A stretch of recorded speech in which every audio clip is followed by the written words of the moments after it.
made himself available in respect to this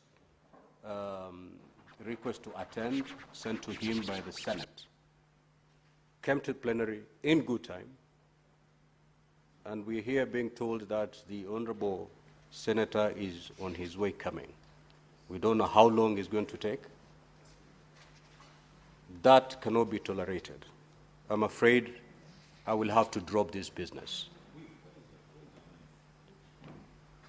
Prime Cabinet Secretary, we are extremely sorry to have you here, and the holder of that particular business is not around to ask that question.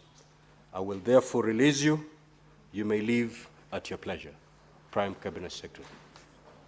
That business is dropped. Can you usher in the CS in charge of cooperatives?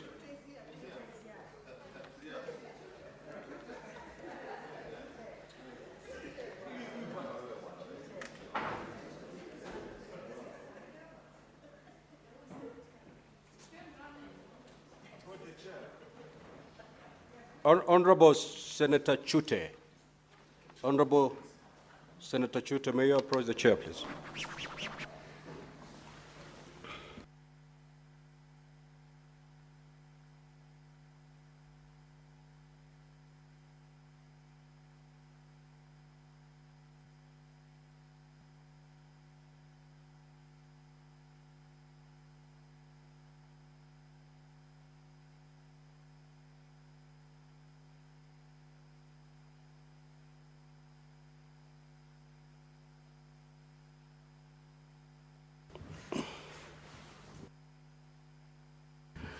Now, Senator Chute just walked in while we were in the process of dropping his business.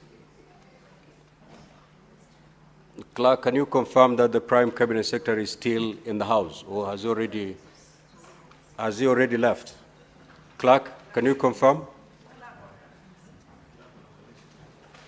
Can you confirm that we still have the Prime Cabinet Secretary in the House? All right. Senator Mohammed Chute, you may proceed. First, explain your absence when this matter was called out. If the chair is not satisfied with the reasons you're going to advance, we will still drop your business. Proceed. Thank you very much, Honorable Speaker. My apologies to the Senate, to the Cabinet Secretary, and to you, Honorable Speaker. I was in a traffic jam. I came running all the way. Honorable Chute, you do not have a car? I do have a car. So why were you running? But no, walking here from my office, of course. My apologies again. You may now proceed to ask your question. Thank you very much, Honorable Speaker. Honorable Speaker, I have a question for this Cabinet Secretary. Let me, Prime Cabinet, my apologies again. Thank you very much for coming. And you know, we respect you a lot. My question is, A, could the Cabinet Secretary state the number of Kenyan refugees in a place called Magado and Dilo towns in Ethiopia, and provide information on the timeline and circumstances of their displacement, as well as current state of their well-being? B, what is the government doing to facilitate the repatriation of the Kenyan refugees, and could the Cabinet Secretary provide a timeline for the same? C, could the Cabinet Secretary outline measures put in place to ensure successful reintegration of repatriated refugees into the local community? And finally, D, will the government compensate the refugees? And if so, could the Cabinet Secretary state whether the compensation will be paid? Thank you very much, Honorable Speaker. Honorable Prime Cabinet Secretary, you may now proceed to respond, please.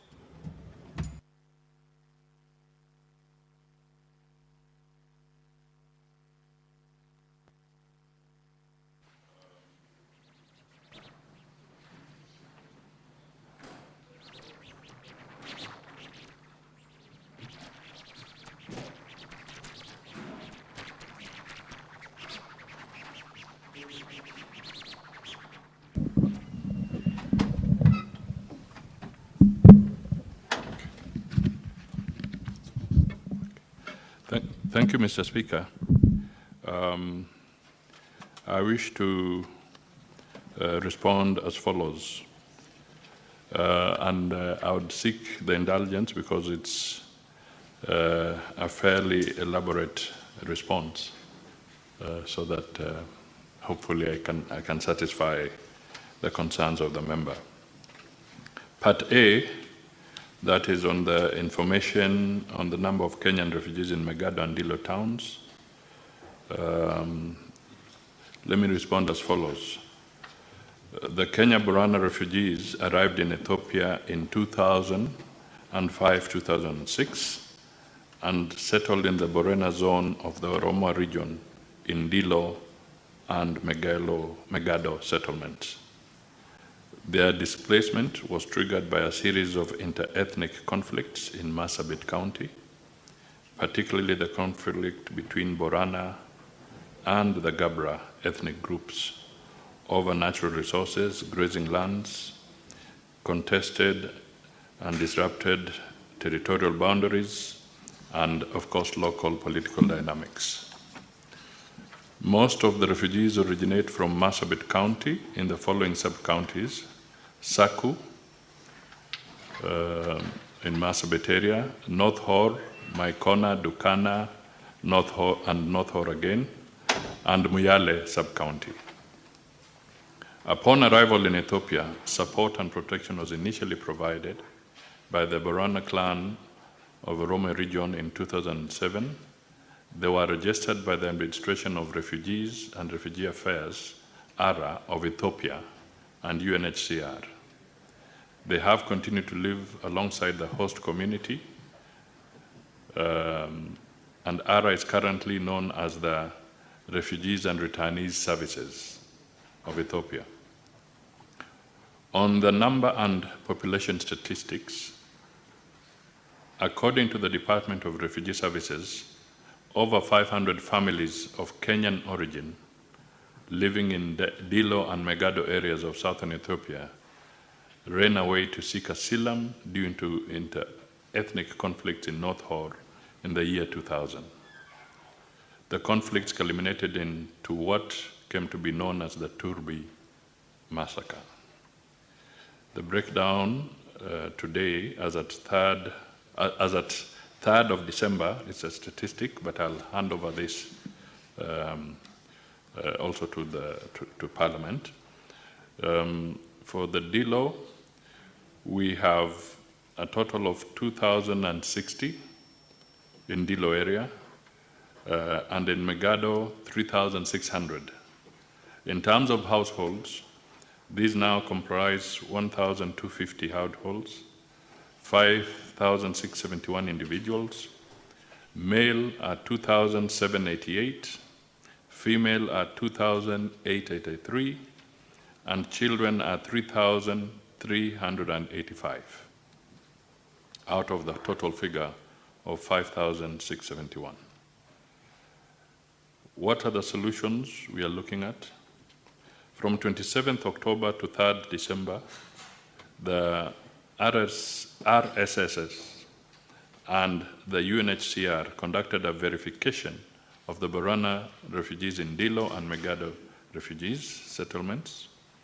During this period, an intentional survey was carried out to assess the refugees who are willing to return to their home country, Kenya. In terms of households, this amounted to 1,098. In terms of individuals, this was 4,993.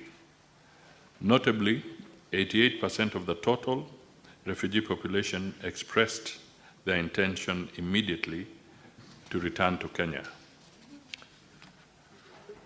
The refugees expressed interest to return to the following areas: 1, Sololo, 1,836, Marsabit, 1,081, Moyale, 633, Oran, 491, Dukana, 325, Moyale Township, 272, North Hor, 206, Maikona, 59, Sangate, Jaldesa, 40, Turbi, 13, and in other areas, 37.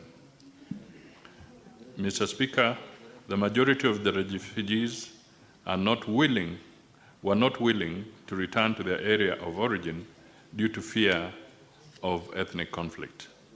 They also prefer to move to areas that are inhabited largely by the Borana community. The Kenyan refugees in Ethiopia still retained their identity cards and are now willing to return home to Kenya voluntarily. The second part of the question is about facilitation on the repatriation of the Kenyan refugees, and I wish to respond as follows, Mr. Speaker. The following are possible options. One, there's organized and facilitated return by the UNHCR. This requires a formal engagement between the governments of Kenya and Ethiopia and is formalized through a tripartite agreement that will include the UNHCR. It will require a rigorous process that entails internal survey to go and see visits, identification of settlement areas, signing of voluntary repatriation forms, and other bureaucratic processes. This option may not be immediate as it requires time in order to fulfill all the requirements. There is also the self-organized or self-return, which is usually spontaneous, and the role of the UNHCR in this option will be limited to provision for information and funding to facilitate the return of the refugees. This option requires the government of Kenya to facilitate receiving and resettlement of repatriated individuals. Third, due to the proximity of the refugees to the Ethiopia-Kenya border, their families in Kenya, including the possibility that they cross over to Kenya to visit their families, UNHCR prefers the self-organized return. For repatriation to take place, the refugees must desire to return, and the Kenya-Ethiopia government should engage in consultations facilitated by the UNHCR Regional Bureau and local UNHCR offices. Currently, as I said, 4,993 individuals have expressed their desire to return back to Kenya, and the process of repatriation should begin. The third aspect was the measures put in place to ensure successful reintegration of the repatriated refugees into the local community. Mr. Speaker, again, this has quite a number of issues which I'll try and run through. They may not be exhaustive, but it's important. There are a number of concerns which need to be addressed that have been expressed and should be addressed before repatriation can take place. These include the following. One, where will the displaced persons return to? How will they be accommodated? That is land, housing, among others. The refugees have been relying on humanitarian assistance to access basic services, and they will need similar support until they are fully integrated. We will have to deal with the issue about their safety and security in the settlement areas. There has to be a proper formal reception organized. We also have to cater for their material safely of the younger generation who are born in Ethiopia. The refugees will require assurance of legal safety, rehabilitation, creation of livelihood opportunities, and in some instances, repossession of property, including ancestral land. We will also have to address intermarriage, births in Ethiopia, and confirmation of documentation for spouses and children. There is also need for mutual recognition of the documentation of issues to the refugees because we are dealing with the other country as well. Finally, the question of whether the government will compensate the refugees. With regards to compensation, Mr. Speaker, the government only facilitates return and reintegration into the Kenyan society for any Kenyan refugee granted asylum by any country. no compensations are paid by the government for any returning Kenyan. What do we consider as the way forward? One, repatriation of refugees should be undertaken for those who are willing to return, as it must be voluntary, based on an informed choice and consent to return given by the refugees to avoid coercion and prosecution. It should also be done with dignity, and we hope this process can commence as soon as possible. Kenya should also ensure returnees are safe, devoid of discrimination, provided with basic services and access to essential services to avoid being exposed to another cycle of displacement. We must also engage and coordinate with the UNHCR, Kenya government, and Ethiopia government to facilitate the return of the refugees, including on the required legal formalities, particularly documentation.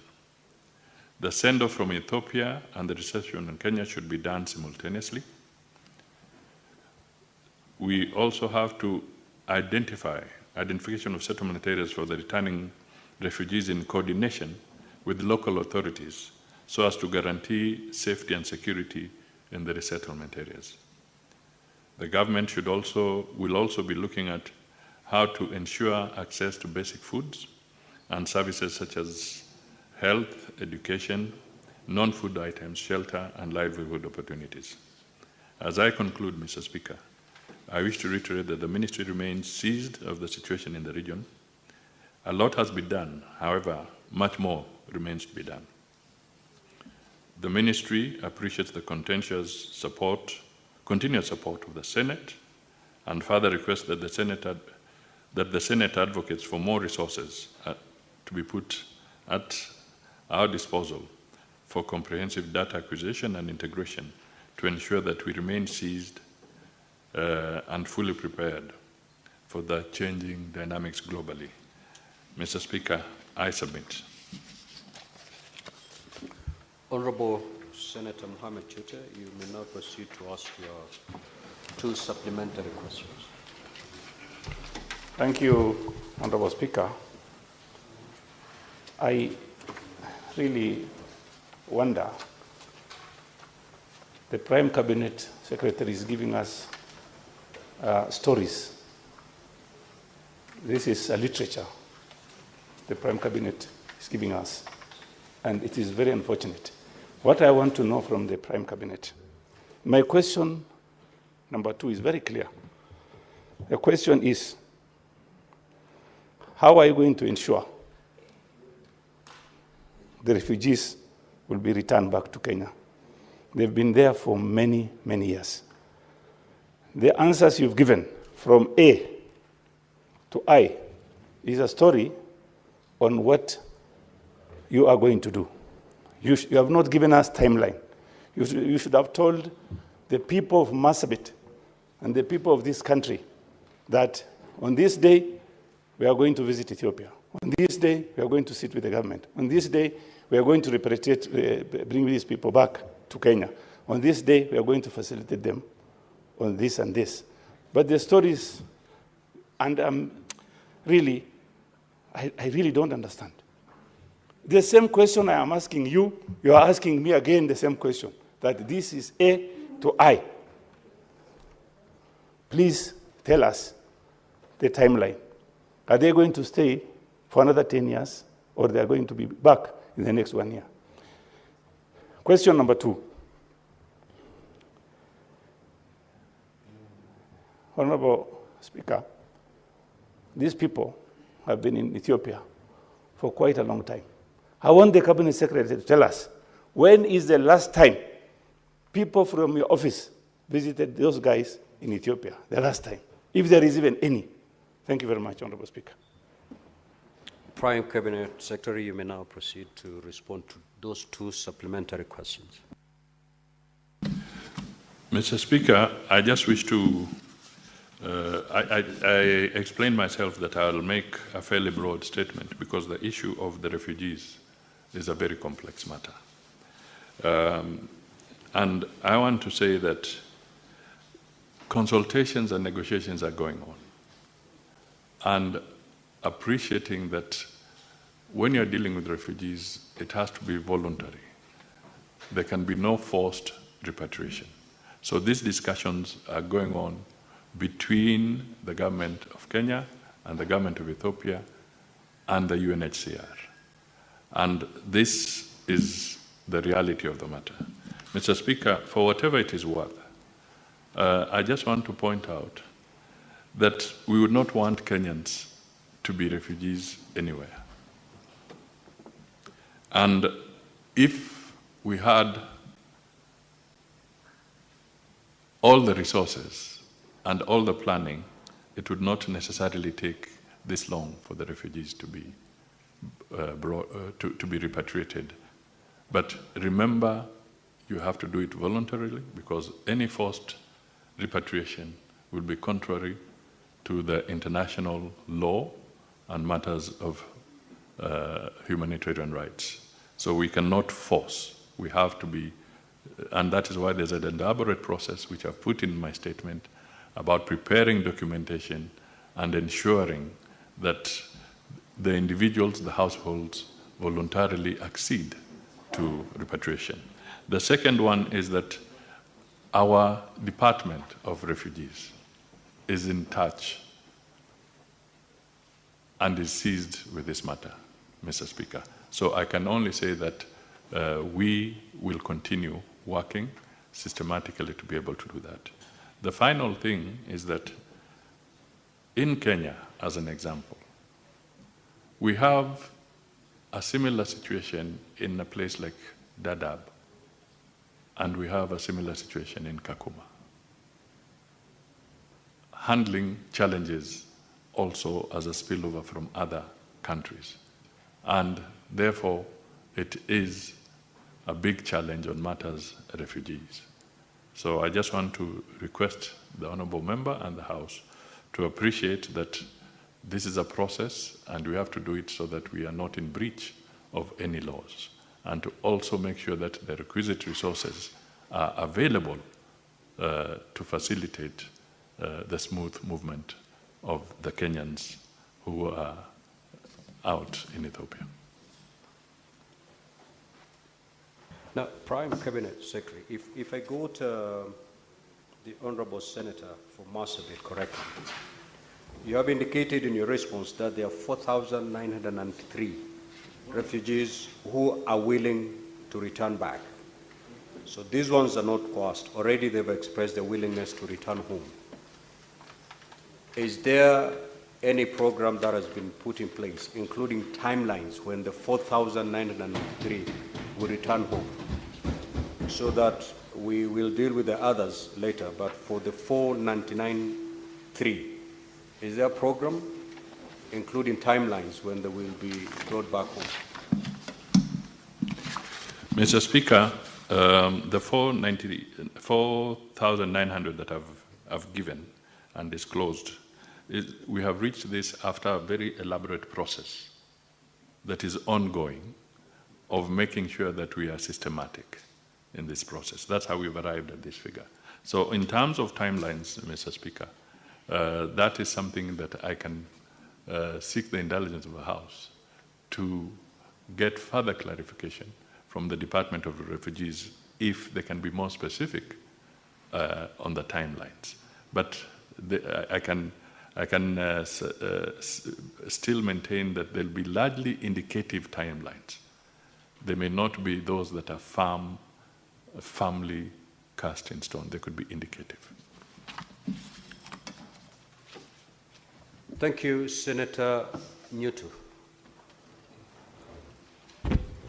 Thank you, Mr. Speaker. I would like to ask...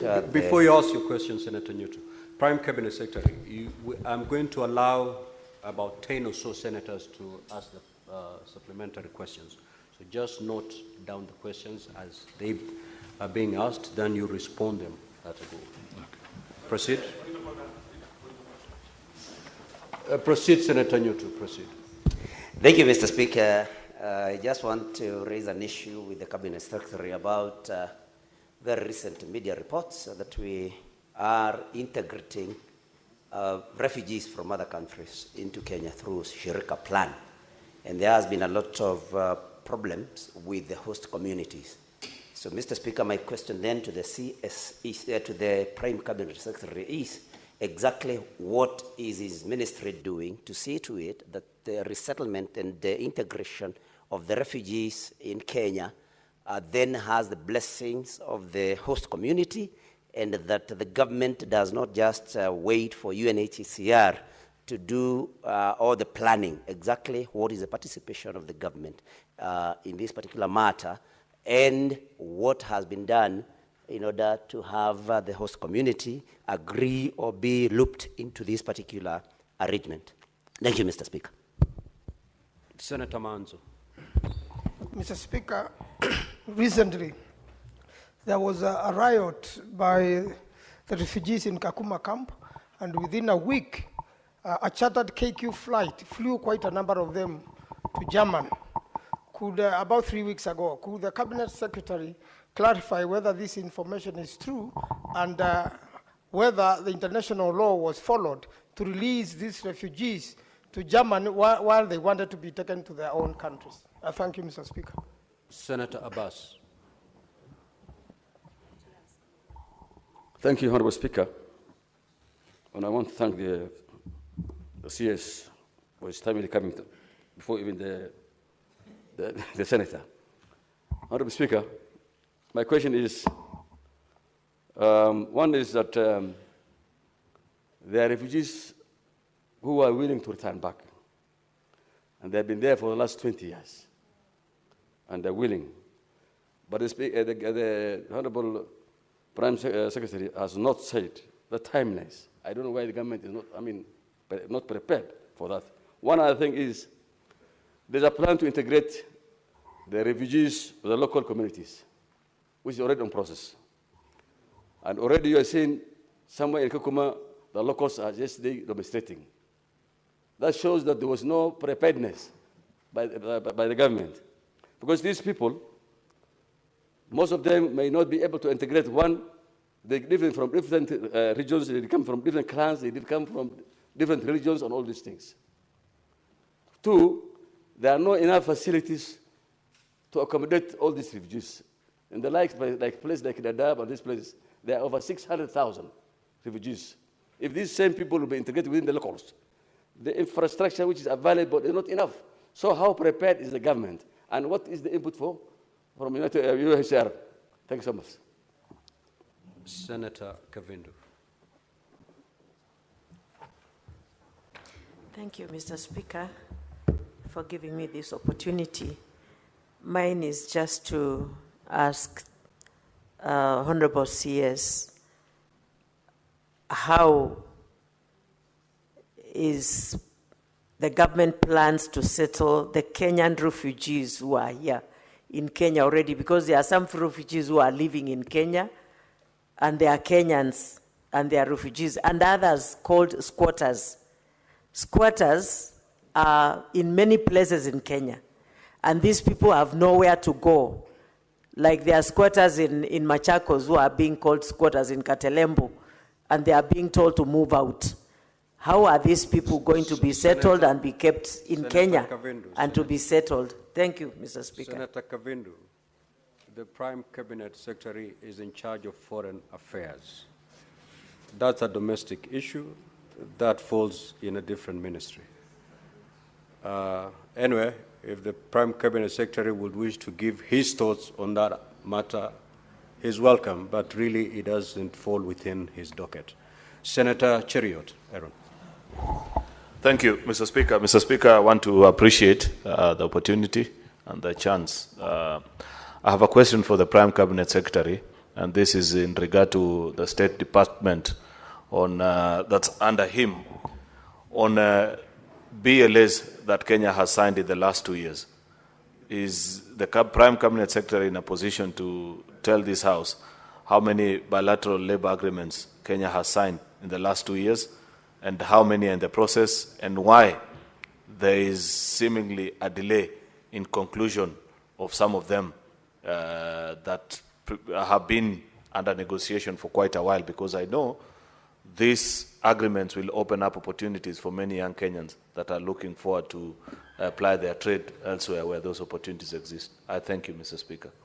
Now, Majority Leader, you know better that a supplementary question must relate to the primary question. The question you've just asked does not meet the requirements of a supplementary question. However, Prime Cabinet Secretary, if you're in a position to respond, you may. If not, you don't have to, because that is not a supplementary question. Senator Lomenan. Thank you, Mr. Speaker, sir, for this opportunity. Mr. Speaker, sir, I want to ask the Cabinet Secretary regarding the refugees in Kakuma and Dadaab. There is a report by the government to differentiate assistance given to the refugees, assistance called differentiated assistance. I wonder what is the difference between the assistance given to the refugees and assistance given to the host community. B, of that question, Mr. Speaker, is the Cabinet Secretary aware of community, the host community have been difficult, I've seen a difficulty in integrating with the refugees. And is the Cabinet Secretary aware also that enough time has not been given to the host community to participate, to be informed on how they can integrate with the refugees? Because the nature in which the government or the NCR, UN, have been dealing with the host communities was unfair. And because of this injustice, it has forced the host communities to refuse to integrate with the refugees because of the hostilities of the refugees. Thank you, Mr. Speaker. Senator Boni. Mr. Speaker, allow me to tell the Cabinet Prime Minister good morning. And Cabinet Secretary, these refugees ended up in Ethiopia because of the fight that was taking place between the Borana, Rendile, and the Gabra. And sadly, Mr. Speaker, our colleagues, Honorable Abdi Sasura, Honorable Dr. Bonaya Kodana, Honorable Kuraja, Dr. Kuraja Kalkalo, and former Assistant Minister, MP for Nakuru, Honorable Miruki Kariuki, lost their life when they were going to address this thing as these people ran out of the country. So it is something that evokes bad feelings in the leadership of this country.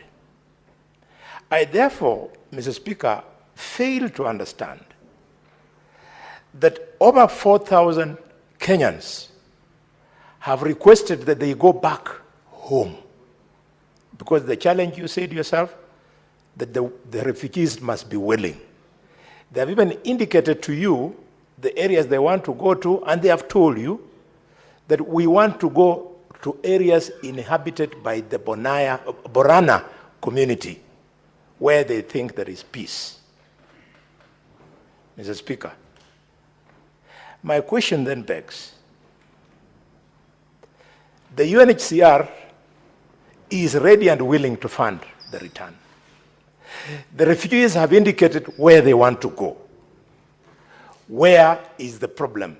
Why is the government dragging its feet? And Mr. Speaker, it is very suspicious because the Cabinet Secretary knows that the government made an announcement that they are opening up the borders to allow Somalians from Somali to come into Mandera. So if you are looking for people outside Kenya to come into Kenya, why don't you make it easy for Kenyans outside Kenya to come back home? Finally, Mr. Speaker, with your permission, I know you're about to shoot me. I just wanted to say, if you have the figures, please give us the kind of support you have given compensation to the families of these honorable members, 6 of them who died. I forgot to mention Titus Ngoyoni. They were our colleagues in this house, and I was with them. Senator Faki. Asante Mheshimiwa Spika, yangu ni kumpongeza Prime Cabinet Secretary na pia serikali kwa kuwezesha kuachiliwa huru kwa Steve kule Saudi Arabia.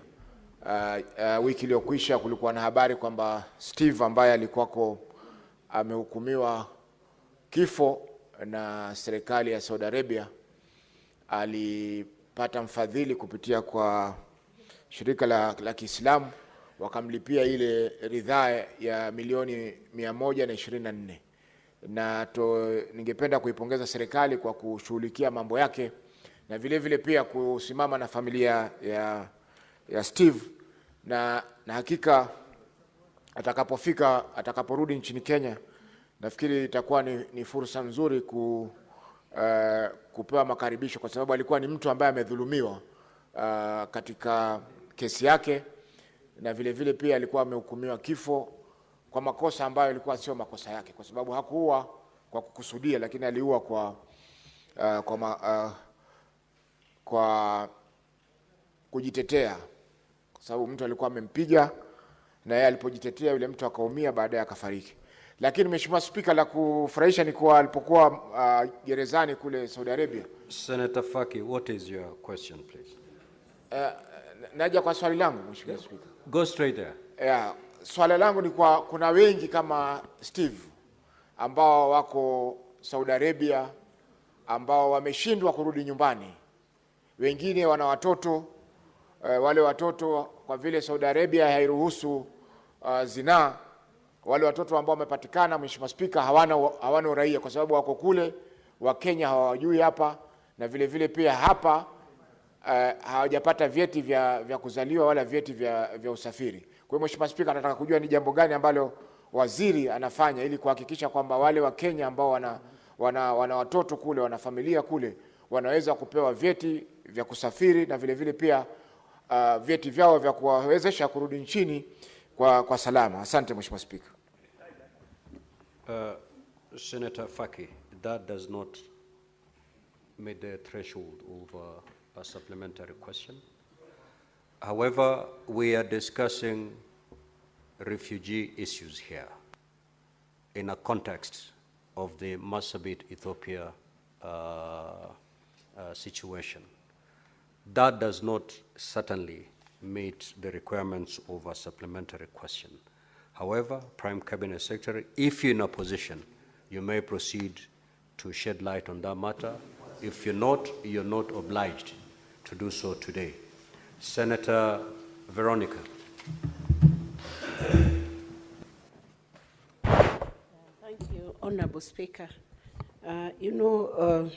Prime Cabinet Secretary, the bedrock of protection of refugees is based on the principle of international responsibility. We have seen the Shirika policy program that has been undertaken by the government, and specifically your ministry. I want you to confirm to this House whether that Shirika plan is being funded nationally or internationally, and whether there has now been an exchange of humanitarian assistance that should ideally be going to the biggest camps in the world, Kakuma and Dadaab. Whether we have exchanged that with grants for development, as a result of which Kenya will be forced to pay for that Shirika plan, as opposed to the international community taking up humanitarian assistance for refugees, whom Kenya has been kind enough to host for a very long time in the largest camps in Kakuma and Dadaab, and whether those Kenyans who came from Marsabit and who are now in Ethiopia are going to benefit from the Shirika plan to come back to the country. Senator Beatrice Kenya. Thank you, Honorable Speaker. My question to the Cabinet Secretary is, what is the state of basic services that the Kenya refugees in Magadho and Dilo towns in Ethiopia have access to? And now that we are planning for their coming back to Kenya, what are the reintegration plans that we have as per our national standards, particularly on the education and health and other basic amenities? Senator Chirange. Thank you, Mr. Speaker, and good morning to my neighbor. Mr. Speaker, mine is straightforward. Under Shirika plan, how many Kenyans have refugee status across Ethiopia and across other nationalities? And Mr. Speaker, under Shirika plan, how much resources does the Cabinet Secretary in charge of Foreign Affairs needs to bring back Kenyans who are willing and others? It should give us the estimate so that we don't just use a sweeping statement that we need only to lobby for more resources. I thank you, Mr. Speaker. Senator Mgatana. Mr. Speaker, thank you for the floor. Mr. Speaker, on 12th of July 2005, the Turbi massacre took place, and this is the basis upon which these refugees ran away to Ethiopia. Mr. Speaker, it was a very sad moment for this country. 56 people are reported to have died. This country has a responsibility for the safety and the life of every Kenyan. What I want to hear from the minister is, have you compensated the 56 people who were killed because of the clash between the Gabra and the Borana? And what programs have you put since then to at least put back the people to where they were? Mr. Speaker, there has been a very serious, how do I call it, ignoring and disregard of the northern lands in this country.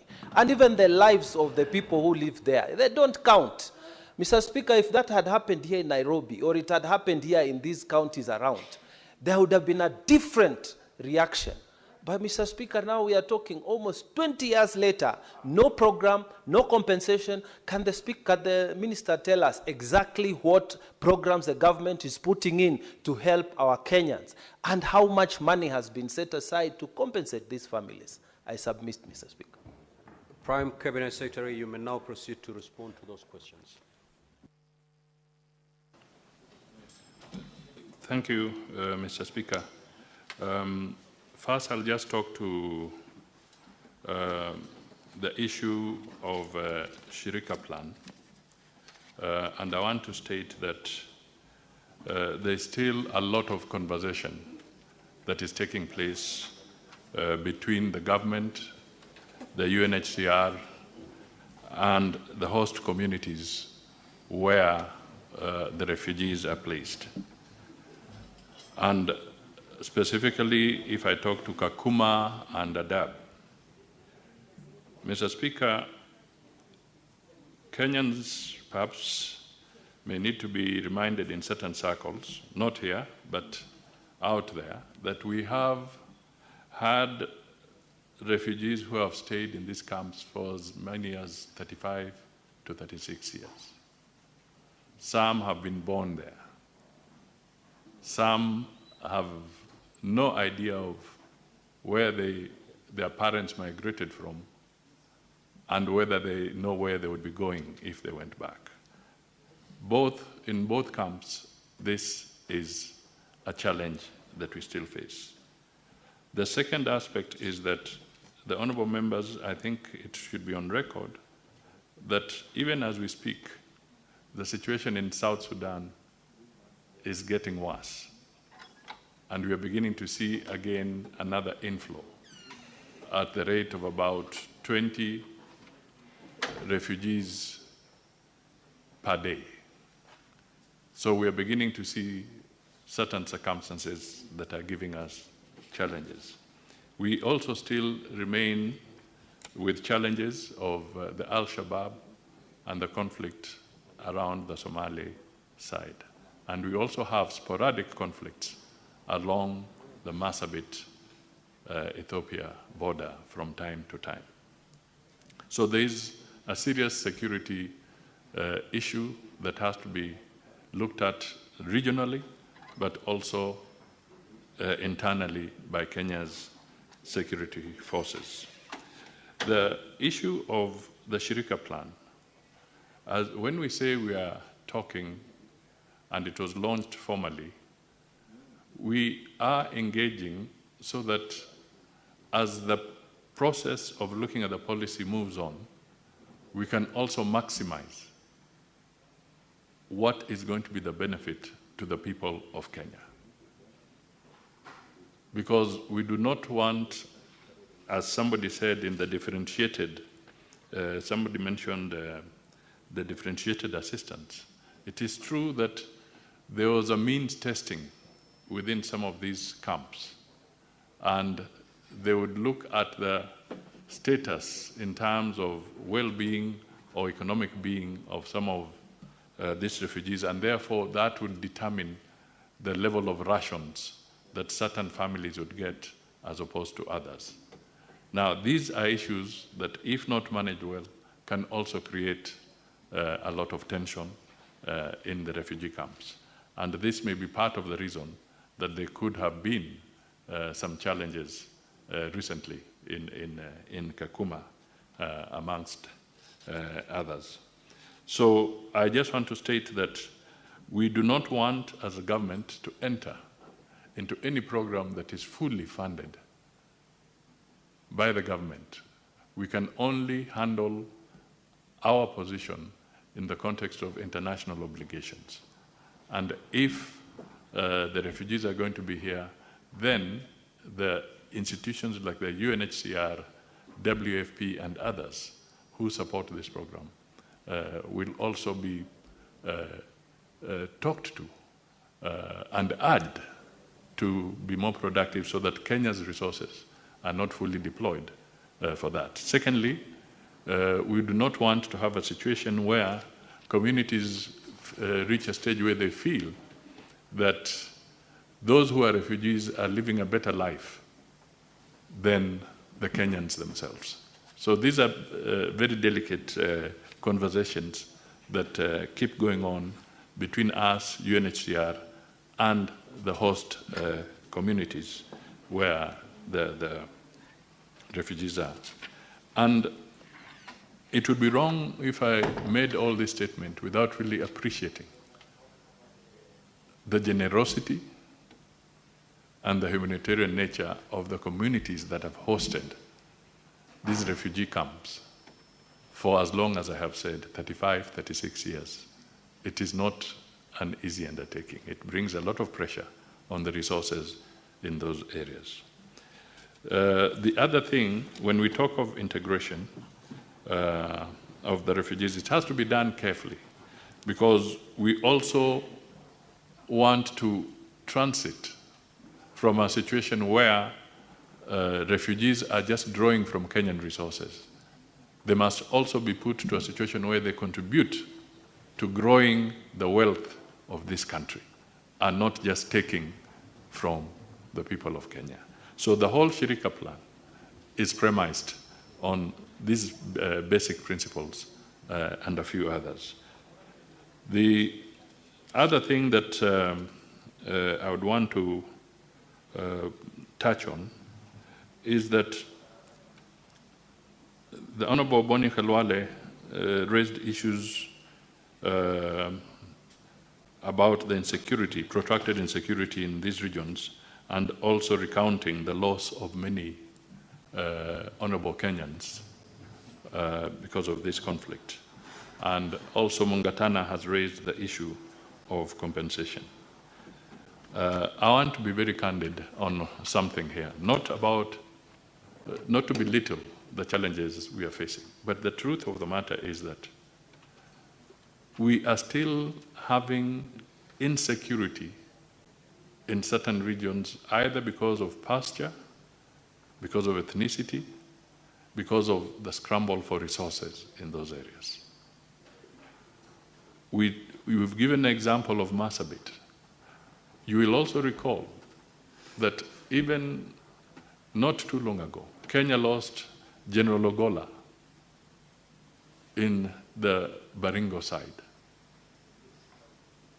again on a mission dealing with aspects of conflicts internally. So we still have a lot of work to do to make sure that we can change cultural practices. We can provide meaningful alternatives for people to earn a proper living that does not cause the loss of lives. And I would want to point out that, for instance, in Marsabit, and going into Marsabit, the government is doing quite a bit to try and open up the areas. The road network that we all know, that is really moving, and it's going to eventually go beyond and link up to Garissa. And the road network, the investment that is going in that place, jointly by the government of Kenya and the World Bank, is massive.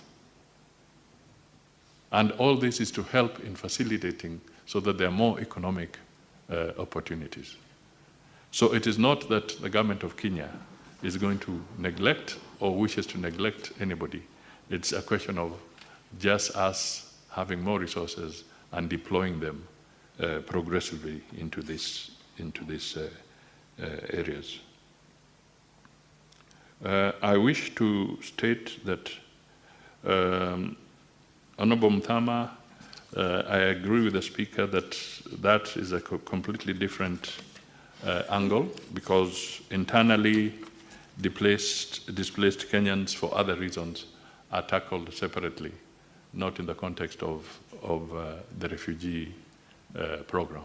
So that would have to be taken up as a completely separate question.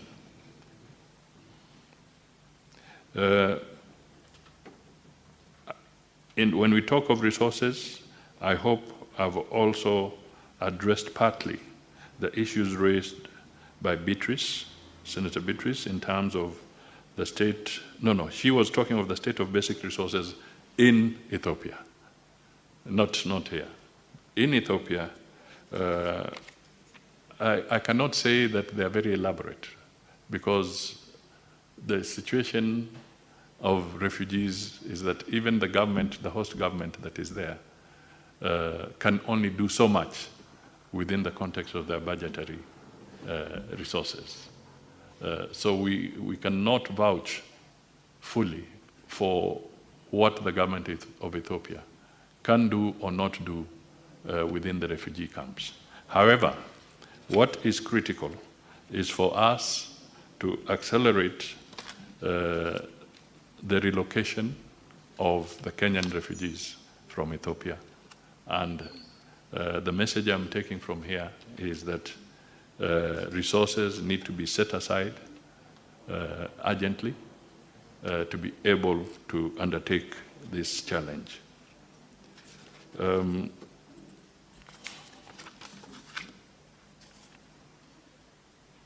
There are issues that will require further scrutiny about compensation of victims. I don't want to make generalized statements.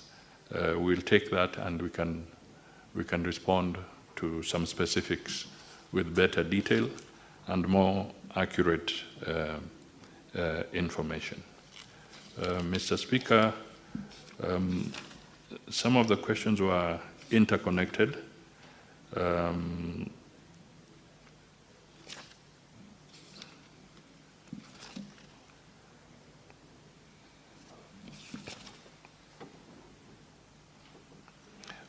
On the issue of bilateral labor agreements, I just want to say that it's work in progress, but we are ready to file a report with Parliament as to how many bilateral agreements have been entered into and which ones are under negotiations. That we can do so that the information is availed to the Senate. Mr. Speaker, let me go away with the issue that we can respond with more clarity on the issue of timelines after further consultations, so that we are able to get a little more accurate information from the State Department that deals with refugees. The issue of Munyako and the plight of other Kenyans in Saudi Arabia, we are happy that as things stand, there's light at the end of the tunnel for Steve Munyako. The legal processes in Saudi are still ongoing, so that the justice system there can do all the procedural steps before he's finally given an opportunity to come to Kenya. And I just want to say that the World Muslim League is the one that made the contribution, and our embassy is closely in touch to try and assist so that this process is concluded. And indeed, there are many other Kenyans who are facing challenges, not just in Saudi Arabia, but in other parts of the world as well. And we are also in negotiations on the issue of children born in Saudi out of wedlock, and it has become a challenge because, as you said, it's taken very seriously there.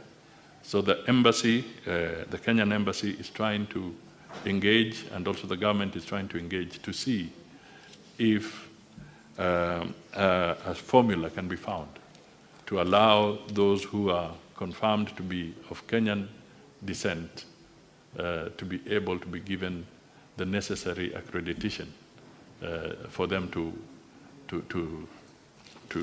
enjoy their citizenship as we go forward. But it is a challenge that we face.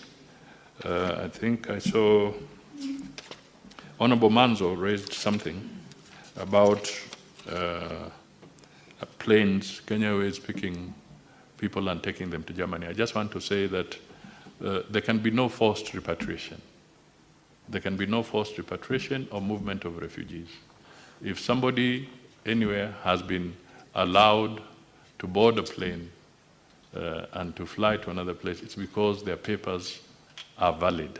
Otherwise, they would not be able to leave and go to another country. So there is no forceful ejection and migration of any Kenyans or even refugees that has been taken by the Kenya government. So I think there is some misinformation somewhere. Thank you. Thank you, Honorable Prime Cabinet Secretary. I think that terminates our interaction with the Prime Cabinet Secretary. We will now move to question number 007 and 042. Prime Cabinet Secretary, you may now leave at your pleasure.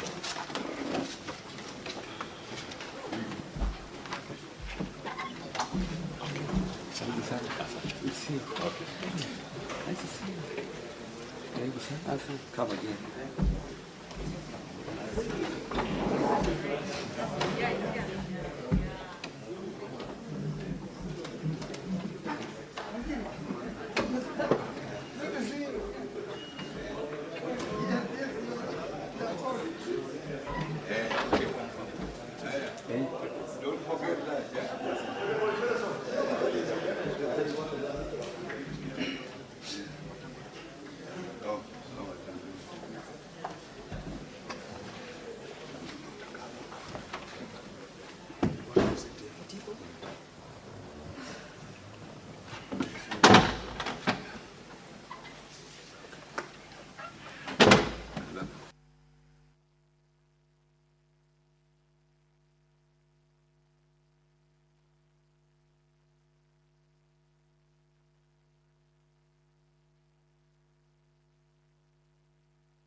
Other honorable senators, the CS in charge of cooperatives and micro and small and medium enterprises is in the House.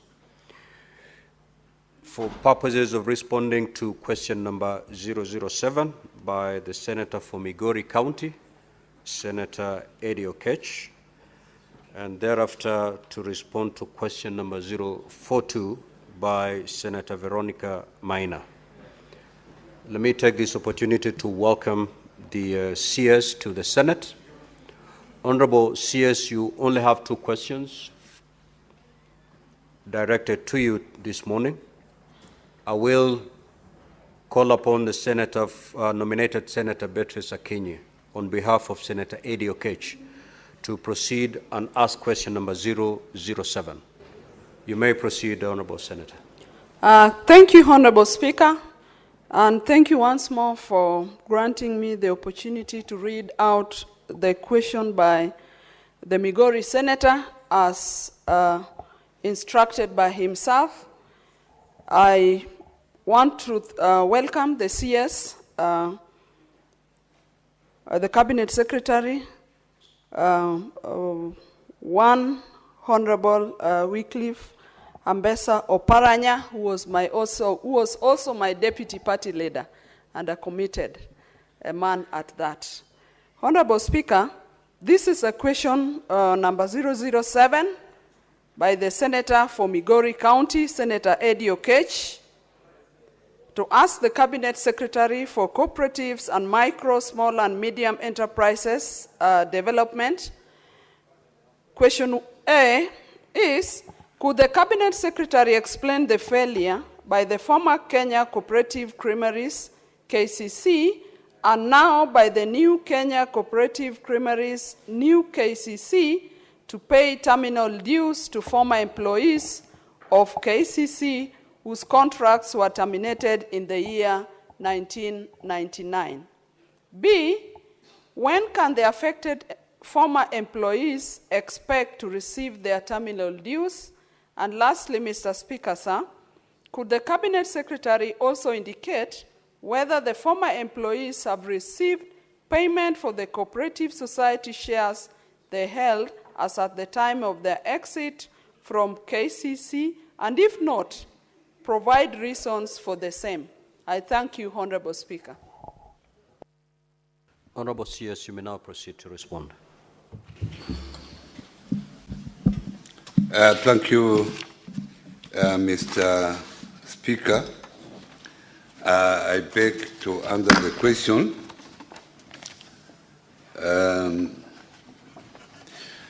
I will have to go through the journey, take you through the journey of the new KCC for the House to actually grasp where we are.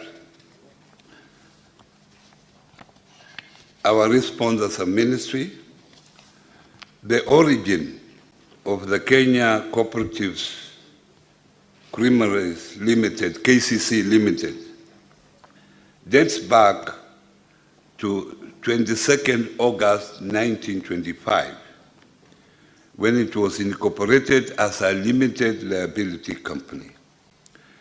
Later, on 8th February 1932, it was registered as a cooperative society, whereby it ran its operation until the year 1999, when it was then placed under receivership by the Kenya Commercial Bank, who was its debenture holder. In the year 2000, private individuals incorporated KCC 2000 Limited and acquired KCC business through bids invited by the receiver manager then, PricewaterhouseCoopers. KCC was liquidated. Therefore, it ceased to exist as a cooperative society nor a party corporate, since it was sold off to KCC 2000 Limited, which was a private company. On 6 June 2003, following a cabinet approval, the government of the Republic of Kenya bought back all the assets that had been sold to the KCC 2000 Limited. On 19th November 2004, new KCC was incorporated as a limited liability company with 100% government shareholding, thus converting its status to a state corporation under certificate number C11-358-353-8. In the year 1988, during the subsistence of KCC Limited, the claimants above filed an industrial case, number 24 of 1988, wherein they had sued KCC Limited, following termination of their employment after a strike had been called by the union. The matter was heard, and the court made a ruling that KCC Limited was liable to pay them. However, KCC Limited had collapsed, went into liquidation, and subsequently wound up and ceased to exist by the Kenya Gazette notice of 4th March 2003. At the time the claimants were filing the suit in the year 1988, new KCC Limited was not in existence and therefore was not a party to the suit. Similarly, new KCC Limited, having not been in existence when the claimants were in employment, it was clearly not their employer. The said claimants were employees of KCC Limited and not new KCC Limited, thus cannot be compensated by an organization they did not work for. New KCC Limited and KCC Limited cannot be said to be one and the same in law. However, a vesting order that was subsequently issued on 15th November 2005 was vested free from all encumbrances. That in accordance with the Transfer of Business Act, Section 3, a public notice was done and was printed in the Daily Nation on 28th June 2005 in regard to the government's purchasing the business and assets of KCC 2000 Limited. The employees did not object the notice to claim their dues as is required by the law, and thus Section 8 of the same Act came into effect that a claimant cannot institute a claim in respect of any liability upon expiry of 6 months.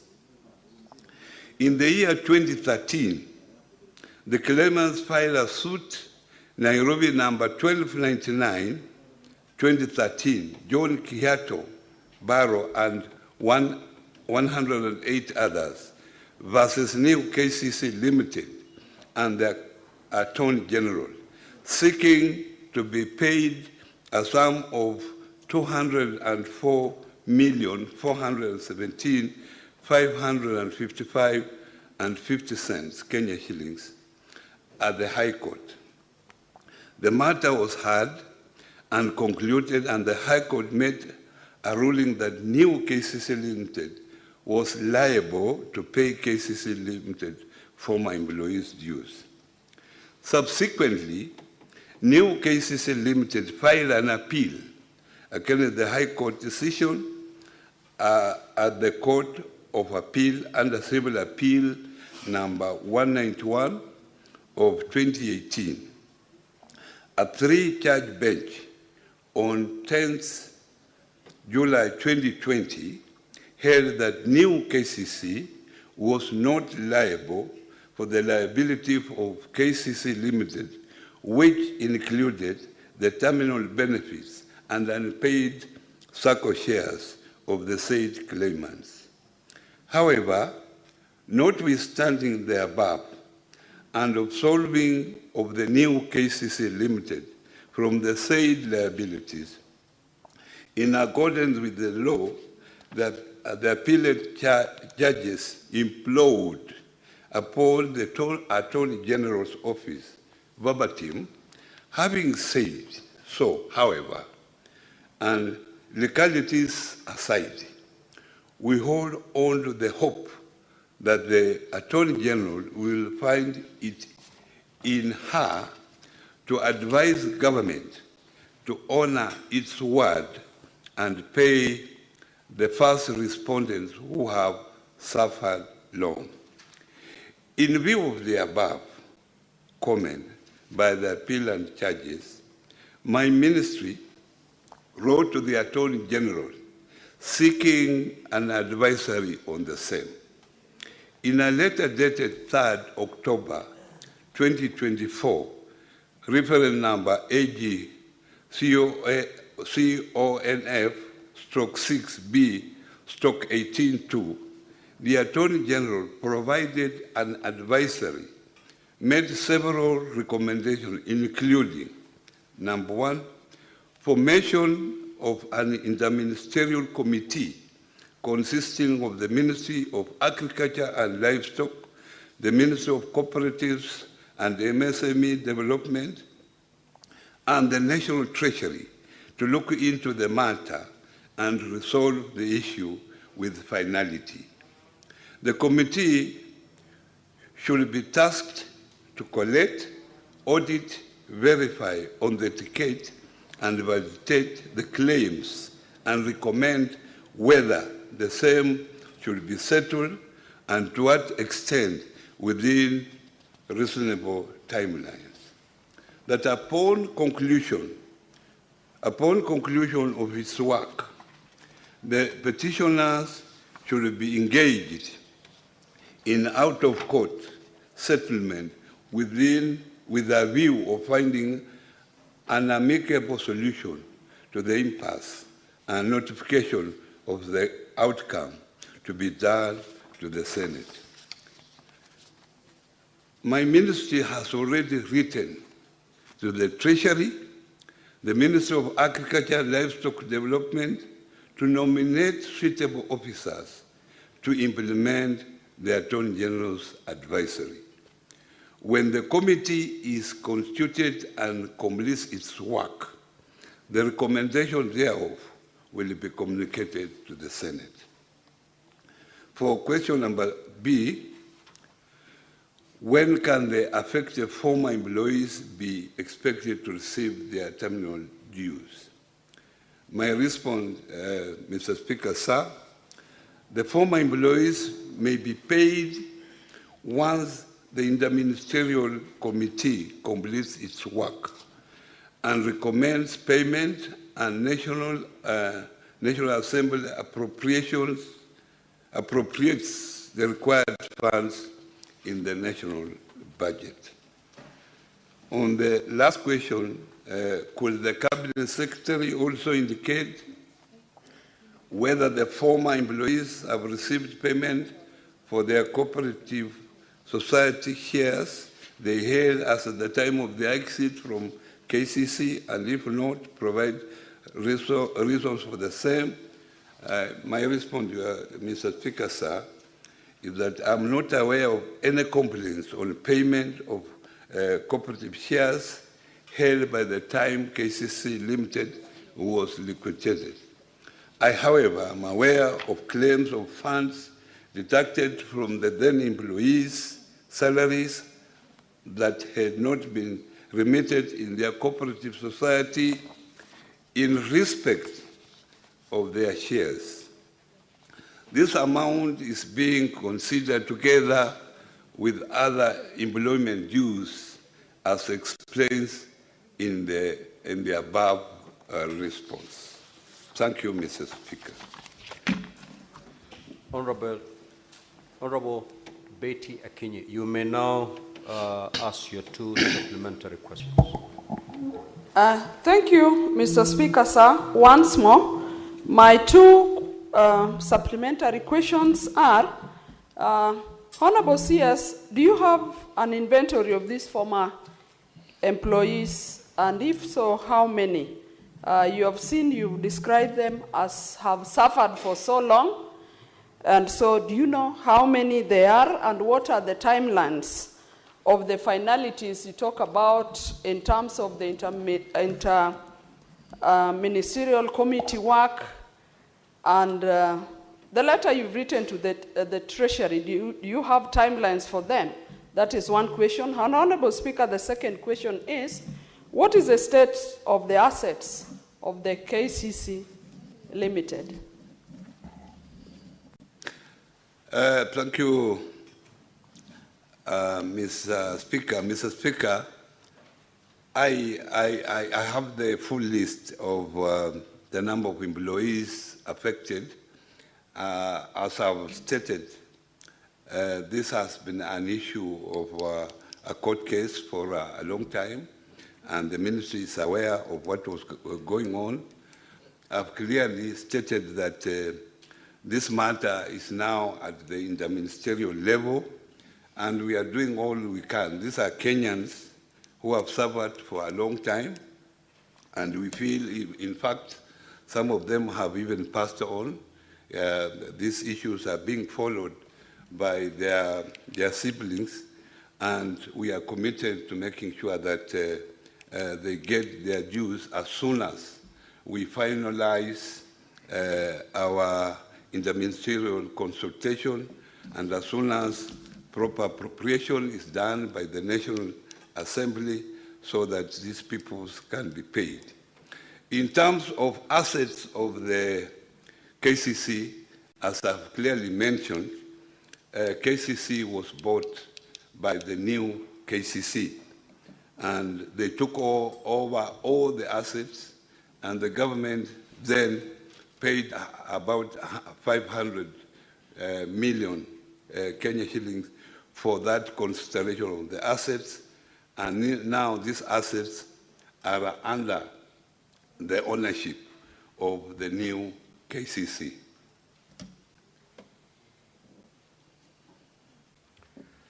Senator Margaret Kamar. Thank you, Mr. Speaker, for giving me the opportunity. May I start, Mr. Speaker? Now, before you ask your question, Honorable Kamar, Honorable CS, I will allow about 10 senators to ask their supplementary questions. Just note them down, and then you respond to them at a go. Okay, thank you. Proceed.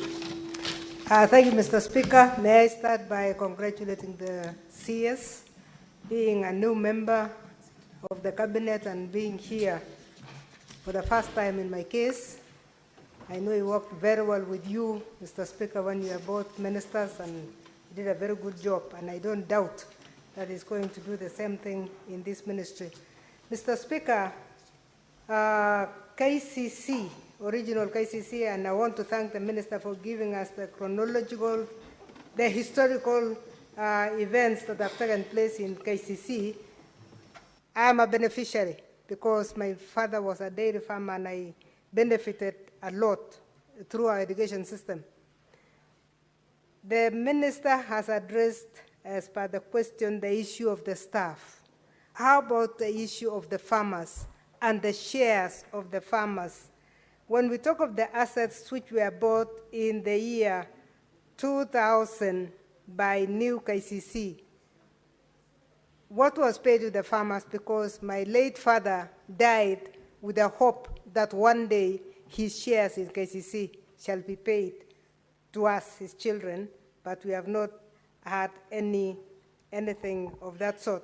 Did the government consider the shares that were owned by the farmers? Because the assets really belong to the farmers. They didn't belong to nobody. They belong to farmers.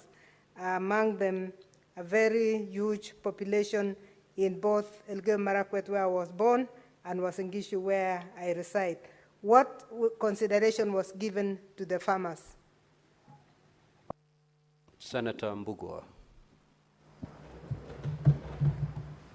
Thank you, Mr. Speaker, and thank you, Cabinet Secretary, for your response. My question is, the recommendation to form this committee was done 6 months ago, and from your response, you are only talking about 2 letters being taken. What assurance can you give this House on your commitment to ensure that this matter is resolved within the shortest time possible? Thank you.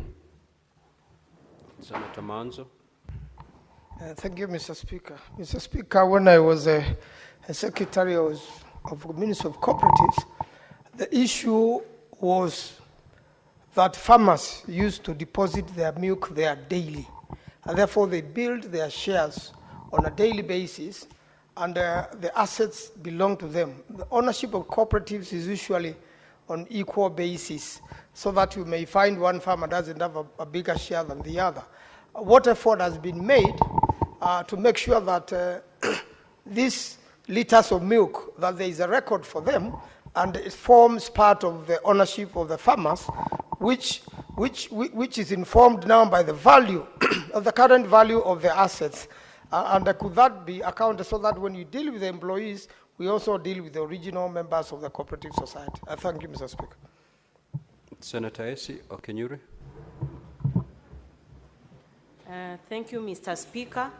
I would also wish to know why now we have talked about KCC then, but new KCC, Mr. Speaker, is currently frustrating farmers by delaying in terms of payment. Then what happens to milk that has already been supplied and sold? At the same time, remember, we have powdered milk sneaking from neighboring countries and flooding our market, so it's actually compressing whatever we have here, and so many of those processors have dead stock. So what is the ministry doing to mitigate that, and at the same time for compensate farmers who've supplied milk and new KCC are sold but not paying them? Thank you. Senator Murango. Asante sana, Mstahiki Speaker. Swali langu linahusu Munda, kwa sababu unajua waziri, Swahili husema mnyonge mnyongeni na haki yake umpe. Nimeona umesema kwamba kuna mazungumzo inaendelea ili wale ambao hawakulipa pesa zao waweze kupata pesa zao. Lakini ukipiga hesabu ni takriban miaka 27 imeisha. Wengi washakufa, bado wanangojea pesa zao. Waziri, ningekuuliza kama ungekuwa wewe, ungekuwa na uwezo wa kungojea miaka karibu 30 pesa zinje, na hali uko na mambo ambao unafaa kutumia ile pesa kufanya. Kwa hivyo inawezekanaje utupe muda ambao unaona kama unakandilia inaweza kumaliziwa ili hao watu waweze kufaidika na pia waweze kupata nafuu, kwa sababu hiyo pesa yao imekaa kwa muda mrefu sana. Na ya mwisho waziri, ni kwamba unajua nchi inashikiliwa sana na wakulima. Vyama vingi vya ushirika ambavyo vimeanguka na vingi vinaenda na pesa wakulima, vimeenda kwa sababu ya uongozi mbaya katika vyama vya ushirika. Unafanyaje kuhakikisha kwamba jambo kama hili lilifanyika katika KCC haitarudiwa tena? Asante sana, Mr. Speaker. Senator Mandela. Thank you, Honorable Speaker. My supplementary question, Honorable Speaker, is in relation to what the Cabinet Secretary has said in terms of the assets. Honorable Speaker, I asked a statement in September 2024 on the issue of assets of new KCC, and the Cabinet Secretary had committed to provide a list of assets with its valuation. We have not received to date. We also know that the 500 million that was paid was actually not commensurate to the value of the assets of KCC then. What are you doing as a Cabinet Secretary to secure the assets of new KCC as they are? Because, Honorable Cabinet Secretary, you have a very rogue board, and you know what they were trying to do. You know what they have done with they wanted to do with the new KCC headquarters. Of course, you know the Tetra Pak house, and you also know the one in Ngong Road has already been leased out. What are you doing to secure the assets of new KCC? And when are you going to provide the comprehensive list of the assets of new KCC? Senator Mgatana. Thank you, Mr. Speaker. Mr. Speaker, I was listening carefully to the answer the Honorable Cabinet Secretary was giving, and I wanted to draw his attention to the decision of the Court of Appeal when they negatived the decision of the High Court that the workers do not have a right.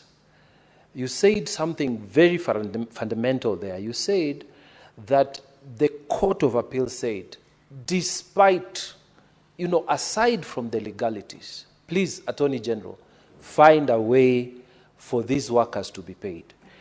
What I'm finding curious, Mr. Speaker, and this is where the question is, why, as a minister, and by the way, I'm glad that you took it up and wrote a letter to the Attorney General, but what the Court of Appeal is simply saying is that there is no legal basis for the payment of these workers, but there is a moral basis. That is, as ex gratia payment is due and owing. So the question is, why couldn't you call the litigants or their committee, just agree? You just tell them this is what the court has said, this is the end of it. Why can't we agree on 500,000 each person or 200,000? You negotiate and then seek the budget through a cabinet paper. Why then start forming interministerial committees? I don't know what. Why follow this long-sighted, winded process? Don't you think that's a way of trying to escape responsibility? Why can't you just shorten this process, write a cabinet paper, get funding for it, and pay these people? And why can't you do just a shortcut for this matter to be resolved? Because all the question the Senate is asking you is, can you shorten the timelines to finish this matter? Why can't you, Mr. Minister? I submit, Mr. Speaker. Senator Veronica. Thank you, Honorable Speaker, for this opportunity, and welcome to Senate CS Cooperatives and Micro, Small and Medium Enterprises Development. You have a big assignment in your hands, Honorable CS. And when I look at the answer you have given us regarding claims and terminal dues by employees who are in KCC in 1999, I get very concerned, because when our citizens invest in assets they believe to be co-owned by government, it means it's like a bond of guarantee that they cannot lose their investment and their dividend. But when a dispute is this prolonged and it's affecting people who are not very well able financially, it's not a very good statement. In fact, the treasury bills, why Kenyans invest in treasury bills is because there is a guarantee to that treasury bill returning dividends. So, CS, when do you think you can pay these former employees of KCC, and why has the new KCC refused to oblige to the directive of a minimum price guarantee of 50 shillings per litre, a complaint which has come from a county like Nyandarua? I spoke to a few residents from Nyandarua whose milk is being sold below 40 shillings. Why are we having that confusion when the policy guideline on the price, the minimum guaranteed price for their milk, should not be below 50 shillings to the farmer and 3 shillings for administrative cost? Why do we have those disparities? Senator Kisang. Thank you, Honorable Speaker. Honorable Speaker, my supplementary question, I listened to the answers by the CS, Honorable Speaker, and the answers are very diplomatic, because the CS said we may pay after the subcommittee, the cabinet subcommittee finishes its job and Parliament allocates the resources. What I expected the CS to say, Honorable Speaker, is as the CS in charge of cooperatives, he will allocate resources, he'll budget for 2025 26 and put in the budget. National Assembly appropriates what a proposal that you've already given. They don't initiate the proposal. So that's why the answers are basically diplomatic. And what Senator Mugadana said, basically this is a long way of delaying because most of the employees, Honorable Speaker, have already passed on. Their children, their spouses, are the ones they've been waiting for the last 30 years, Honorable Speaker. And let's basically, as a country, we say, may these people then, instead of using the law to frustrate our people, can we then auction the property for new KCC? Because, you know, they are forming new companies to evade responsibility, Honorable Speaker. Thank you, Honorable Speaker. Senator Robert. Thank you, Mr. Speaker. Mr. Speaker, this matter for KCC was actually executed at the Labour Committee where I sit, Mr. Speaker. And I wanted to ask a supplementary question to Waziri because I have seen that in his response, he has put a chronological order of what transpired. And from his response, from your response, Waziri, you can see that there are 3 issues that are being highlighted. Number 1, no one really knows how a company was sold on the basis of assets and profits, but liabilities were put aside. Because we have engaged with the workers in the Labour Committee, and they were repeatedly informed that they were not part of the agreement and nothing to do with them was going to be absorbed in the new KCC.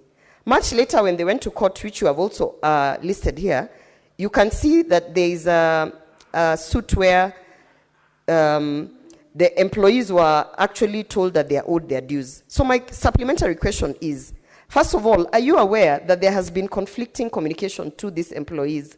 First, that they are not part of any kind of sales agreement. The second one, they were told that some of them will be absorbed, and some of them had even alluded and presented some things in the Labour Committee that they had been extended some offer letters on work. So are you aware of that? And then suddenly they were dropped. The other question is it possible for Kenyans to see the documentation of the sale from KCC Limited to new KCC? Because then some of these questions would be answered, including the list of inventory of the assets, including what was going to happen to the employees of KCC. And finally, we, as the Labour Committee, we were very against the interministerial working group or committee because there's nothing that they are going to discuss that has not been discussed and proposed by the Labour Committee. So are you aware that, in fact, the mandate of the interministerial committee has not been outlined and is not to the public? So why do we have an interministerial committee just to buy time and continue to frustrate these Kenyans? Thank you, Speaker. Honorable CS, you may now proceed to respond to those questions. Thank you, Mr. Speaker, and I thank the members for raising these very pertinent issues.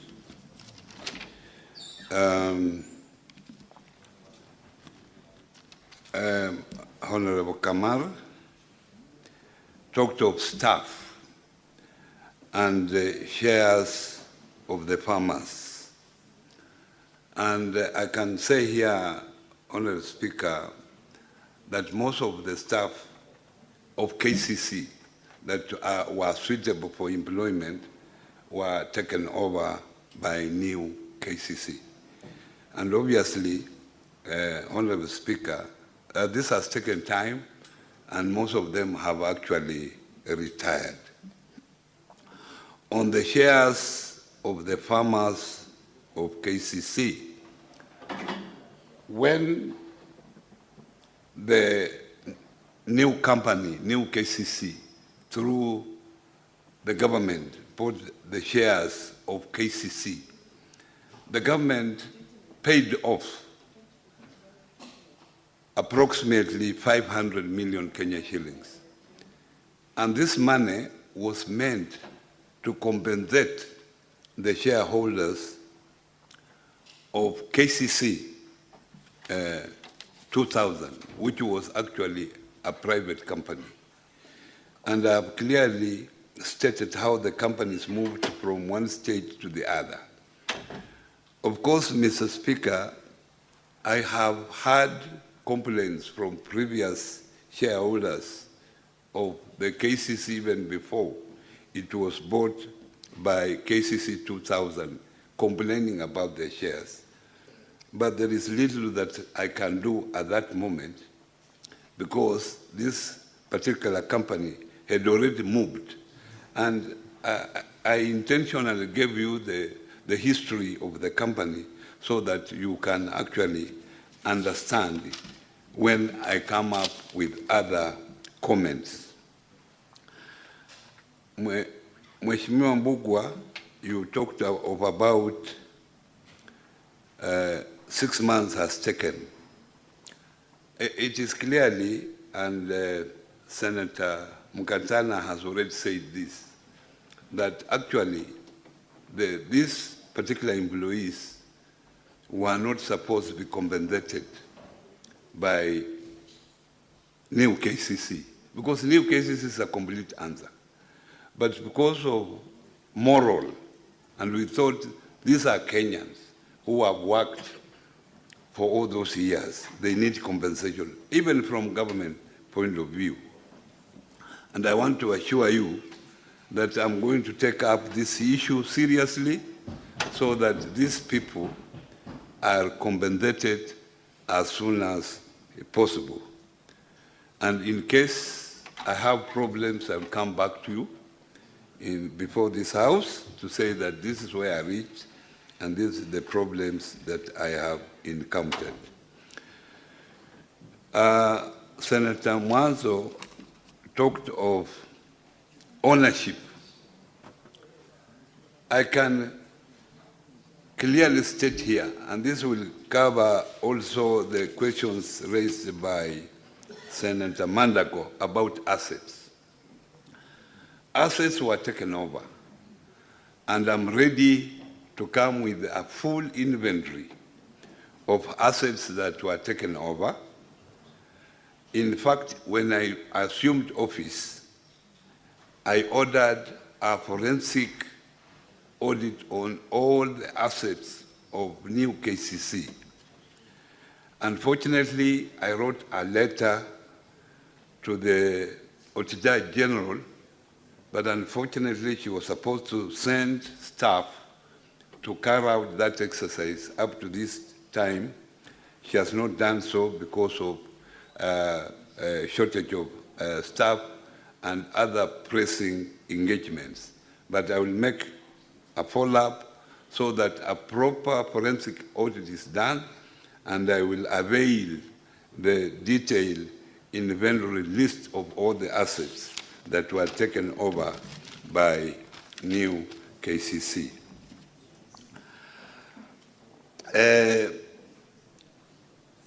The issue of governance in the cooperative movement is very rampant. And Mr. Speaker, I can say before you that that's why we came up with the Cooperative Bill 2024. The Cooperative Bill 2024 has gone through the National Assembly, and it is before this House. I want to plead with you, Mr. Speaker, that please let the House, the Senate, consider this legislation, the Cooperatives Bill 2024, and if it is passed, it will deal with many of these governance issues, because governance issues of the cooperative movement have been adequately addressed in that particular bill. The issue of assets and valuation, I've promised that this will be available, a comprehensive list, and that I will also remind the Auditor General to do a forensic audit so that both documents of the list I have, already which I have, and the forensic audit, I will present it to the Senate. the issue of Mkatana, I'm with you, Senator Mkatana, about the moral responsibility of the government to make sure that these people are paid, and I'm going to take the responsibility of making sure that these people are paid as short as possible within the time frame. But the issue of interministerial was not the creation of the ministry. This was a recommendation from the AG, Attorney General. He recommended that we discuss. As you might be aware, at that time, cooperatives as a State Department was within the Ministry of Agriculture and Livestock, so there might be some documents which are there, and that's why they were being brought in the fold, and also the Treasury to make sure that this allocation is expedited for this staff to be paid. On the issue of the minimum price for the milk, I want to state here categorically that it is 50 shillings.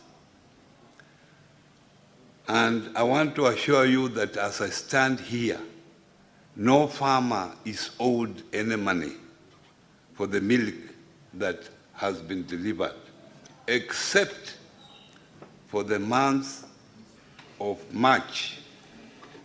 And in the normal circumstances, farmers are paid between the 5th and the 10th of the following month. So for the month of March, they are going to be paid between 5th and 10th April. And I will want to know or get a list of those farmers who have complained from Senator Veronica who have not been paid at the moment. I'm ready to stand with what I'm saying, that no farmer is owed money. However, most of these farmers work through the cooperatives. The maximum we pay at the moment is 50. This money goes to the cooperatives. Cooperatives will then deduct their own expenses as agreed by the farmers. So the farmers will end up with a net. So depending on the commitments of those cooperatives, some farmers will end up with 43, some farmers will end up with 48, because some of those cooperatives have actually committed some liabilities on behalf of the farmers which have to be deducted. But I can assure you that from KCC, no farmer is paid through the cooperative less than 50 shillings per litre.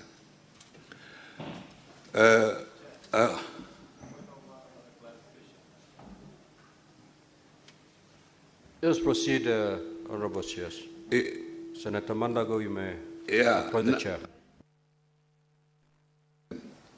I want, as I have stated, that I will take it as my personal responsibility to just answer the last question to make sure that these particular employees of the new of KCC 2000 have suffered for too long. We will make what is possible to make sure that they are paid as soon as possible. Thank you very much, Mr. Speaker. Honorable Senators, will now move to question number 042 by Senator Veronica Maina. Honorable Senator, you may now proceed to ask your question.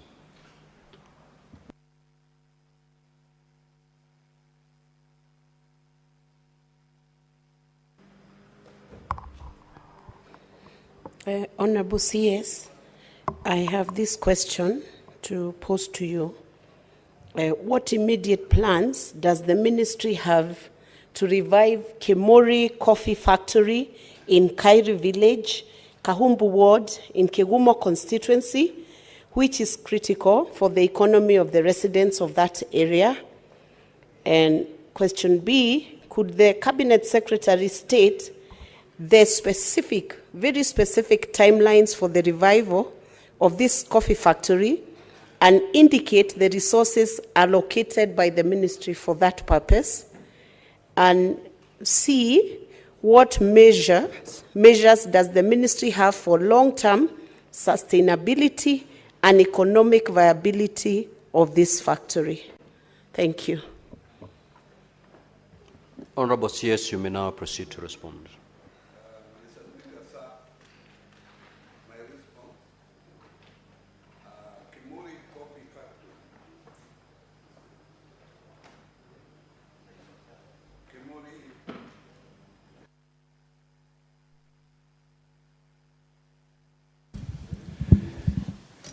Kimuri Coffee Factory is the only factory belonging to Kimuri Farmers Cooperative Society.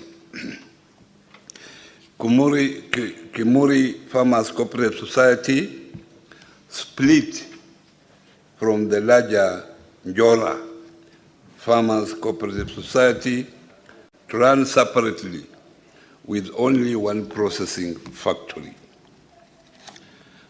Despite being registered to operate independently, Kimuri Farmers Cooperative Society is now dormant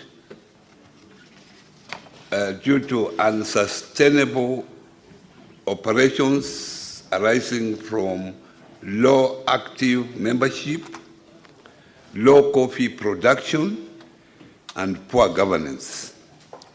Kimuri Factory requires the following facilities to revive operations. 1, drying tables,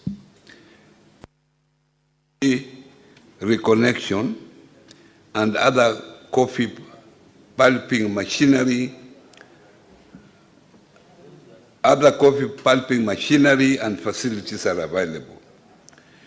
In order to revive the operations of the coffee factory and the cooperative in general, the ministry, in collaboration with the county government of Murang'a, intends to conduct fresh elections, to reconstitute the management committee, build capacity to the newly elected management committee, sensitize coffee farmers within the catchment area of the factory on the need to patronize the services of the cooperative, facilitate the reconnection of electricity to the coffee factory and the coffee farmers within the catchment area, and then finally facilitate the reconstruction of drying tables and services of other equipment and facilities. On question number B, the intervention listed in response A above will be implemented during the financial year 2025-2026, whereby we have factored in the budget provision of 18.5 million for coffee revitalization. Part of these funds will be used to support the revitalization of the operations of the Coffee Cooperative Society. On question number C, the ministry is working with other government ministries, departments, and agencies and is in the process of implementing the coffee revitalization strategy that covers several areas that include policy, both coffee and cooperative policies, legal, both the Coffee Act and the Cooperative Act and accompanying regulations, streamlining coffee marketing and payment systems, increasing area under coffee, amongst others. These measures are expected to improve the sustainability of the factory together with the coffee sectors in general. I submit, Mr. Speaker, sir.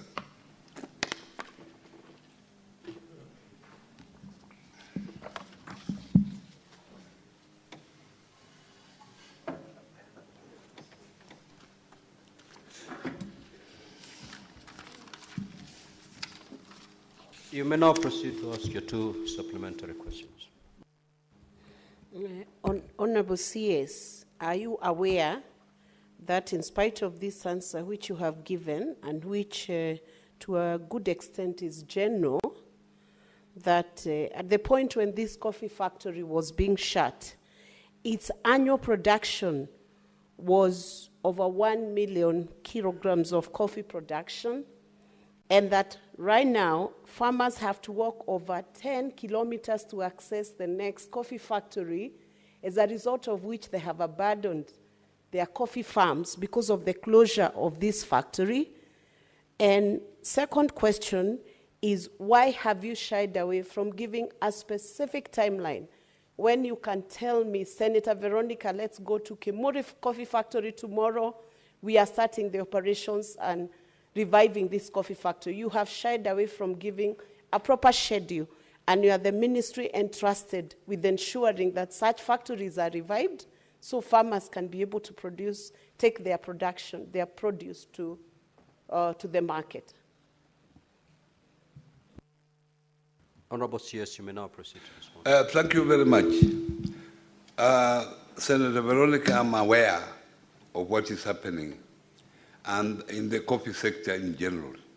And that's why we have come up with a coffee revitalization strategy for the year 2025-26, a project that is starting now and will go on for the next 3 years to ensure that we increase coffee productivity, we ensure proper governance within the cooperative sector. And let me tell you this, I'm committed to go with you anytime you are available so that I can make my personal commitment to make sure that we revive this particular cooperative. Senator Manzo. Yes, Senator Veronica, I thought your question had been addressed. Yeah, but I need a clarification. There is no schedule served here. He's committed and that I can do the visit, but I want a schedule that goes to revive the factory itself. The visit is the easier part. But reviving the factory, why have you not committed a timeline or a schedule in your response? And can you give a supplementary response to give the timeline for which you'll commit? Because I don't want to believe that you'll take 3 years to revive something that's already existing, which only went down, Honorable CS. Honorable Senator, I'm telling you, let us go to the ground. Through that judgment, when I'm on the ground, I will be able to tell you definitely this I can take such a long period to do it. Because I'm depending on a question, on answers that have been given to me by the, the county government of Murang'a. So that's why I've said, let me visit it so that I can make personal commitment.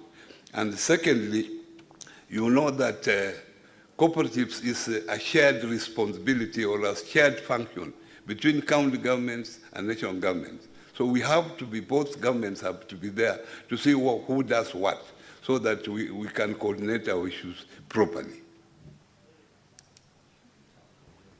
Senator Boni Kalwale.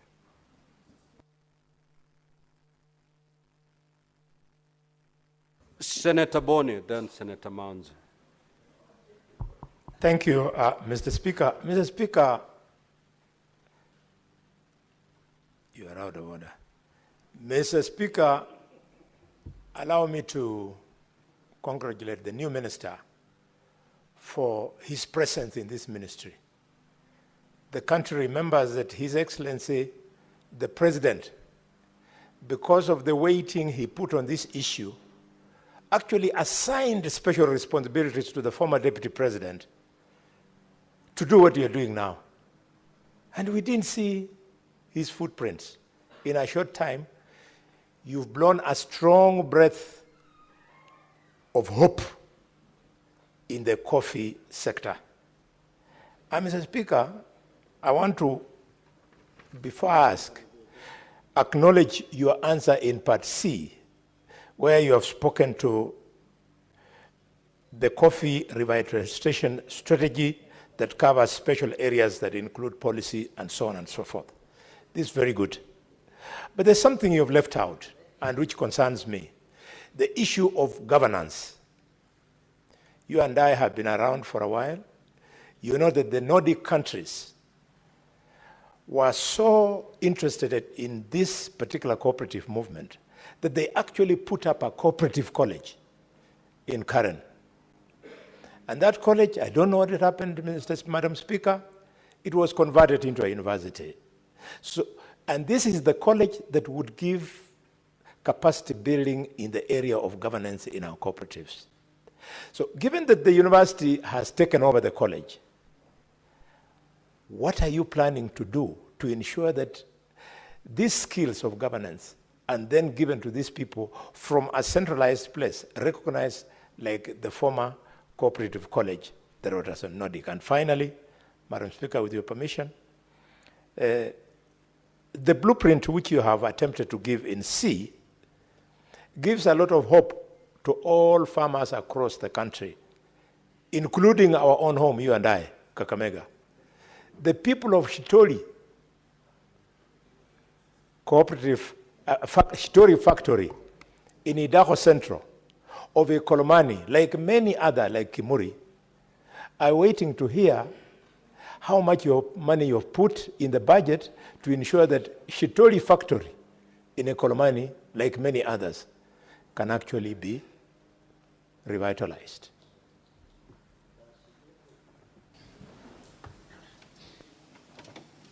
Senator Manzo. Yes, Madam Speaker, you know the minister is on his feet, but I will be as brief as possible. First, I want to congratulate the CS for coming up with the new cooperatives law, because this is going to deal with the governance in individual cooperatives like Kimuri. But bearing in mind that the budget to Ministry of Cooperative has remained tiny over the years, and also bearing in mind that the counties whereby they are dealing with the cooperatives as a devolution strategy is also underfunded. What are you going to do about ancient situations like Kimuri? Do you have some other sources of funding, you know, like international funding, interested people in the cooperative movement worldwide who really want to support Kenyan cooperative movement so that you have funds to revive a cooperative like Kimuri? Thank you, Madam Speaker. Senator Murango. Honorable CS, you could even take your seat because we'll take the questions and then you respond to them together. Asante sana Mstahiki Speaker. Mstahiki Speaker, kwanza ni kushukuru kwa swali ambayo umeuliza kuhusu vyama vya ushirika ambazo vingi vimefilisika. Jambo la kwanza, sababu kubwa inakuanga ni uongozi mbaya katika vyama vya ushirika na wale wanaoongoza katika vyama vile ambao wanachaguliwa kule mashinani. Na waziri, unajua lazima tukianza kutatua tatizo tuweke msingi ya kwamba jambo hilo halijatokea. Kulikuwa na sababu kubwa ambayo ilifanya Kimuri kufilisika, ambalo inafaa iangaliwe kwa kina. Kwanza, ilifilisika kwa nini? Kwa sababu tunapojaribu kuongeza kuzalisha kahawa na wakulima bado wanaenda kilomita 10 kwenda kupeleka kahawa yako katika mitambo ya kusagia na vyama vya ushirika, wengi wataenda kulima vitu vingine ambavyo havingekuwa vya maana sana kushinda kahawa. Mstahiki Speaker, na kitu ambayo ningeambia waziri ni kwamba na chanzo kubwa sana vyama kufilisika, kuna mambo mengine inatokana na maafisa ambao wako katika wizara yako, wale maafisa wa vyama vya ushirika. Nasema hivyo kwa nini? Juzi mwaka uliopita katika Kirinyaga, Kibiregu Cooperative Society, Mutira Cooperative Society kutoka Kirinyaga, karibu zifilisike kwa sababu ya mikopo iliyochukuliwa ambayo ilikuja ikakumbaliwa na maafisa kutoka wizara yako. Wakakopa pesa na wakukopa kwa bank, walikopa kwa watu binafsi, halafu wakakata wakulima. Kwa hivyo ni jambo moja linalofaa kushughulikiwa. Mstahiki Speaker, nikimalizia, Pia kama tunataka wakulima wa kahawa wawe na pesa mfukoni, kuna mambo mpaka tuangalie. Katika gazeti la serikali juzi kulikuwa na toleo ambalo lilikuwa limetolewa na waziri Mbadi, ambao lilikuwa linasema kwamba sasa wakulima wanafaa watakuwa natozwa 0.3 pesa ambayo itaenda kwa shirika taasisi ya CMA ambayo iko katika wizara hiyo ya hazina, 0.3 ambayo itaenda kama malipo ambayo italipa ile malipo ya moja kwa moja inaitwa DSS, na 0.2 ambazo zilikuwa zinafaa iende katika soko, katika Nairobi Coffee Exchange.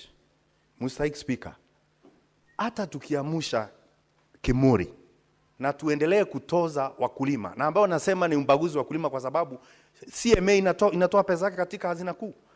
Kwa nini lazima iwe mmea ambao utatozwa pesa ni mmea moja tu wa kahawa na CMA? Kwa nini? Hiyo ndio swali nimekuwa nikiuliza. Kwa hivyo waziri, najua hiyo si sehemu yako, lakini ningependa pia ufuatilie kidogo, uangalie wakulima wako, vyama vya ushirika ni pesa ngapi zinakatwa, kwa sababu kama Kirinyaga sisi tumejipanga.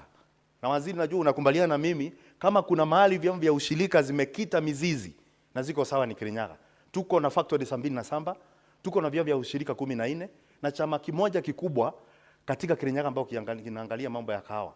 Lakini pia tumeweza kununua machini ya kusaga kahawa, tunajisagia wenyewe na sasa tunajiuzia wenyewe. Lakini hapo tumepatikana hapo na CS Bandi bado wanataka kukula kutoka kwa kikapu chetu. Angalia hiyo waziri. Senator Chararike. Thank you, Madam Speaker.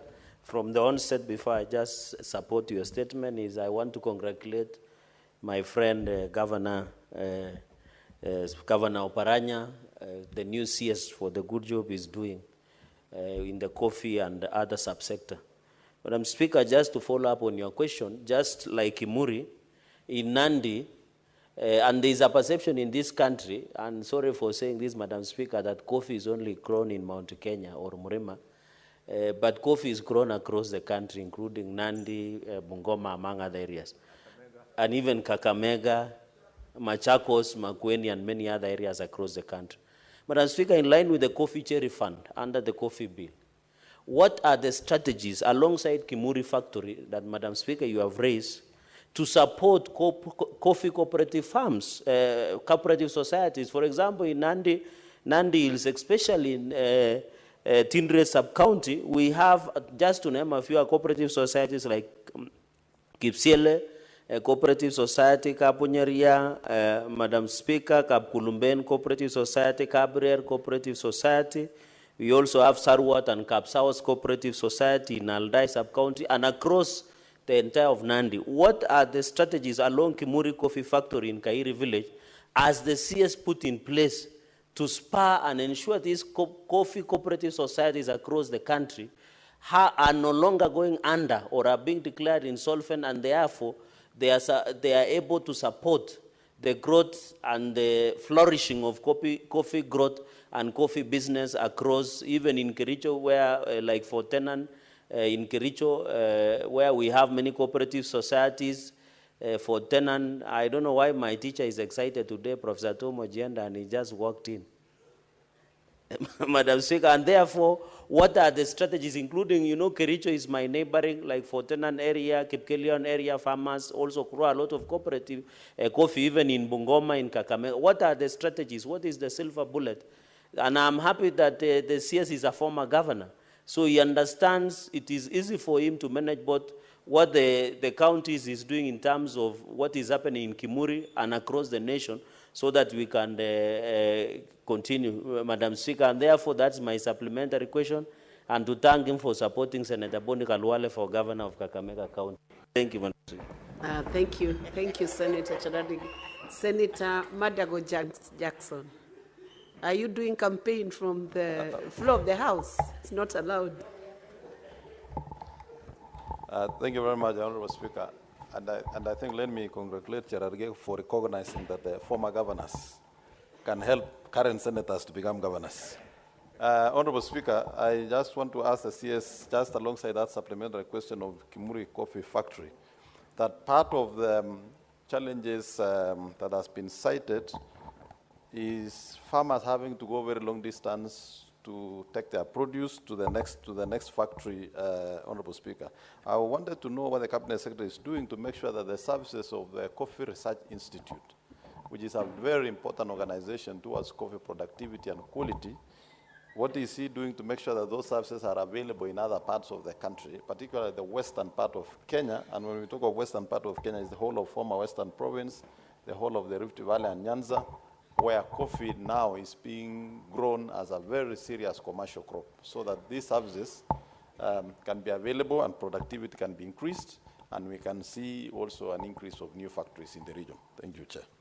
Thank you, Senator Madego. Senator Professor Tom Odhiambo Ojienda, SC.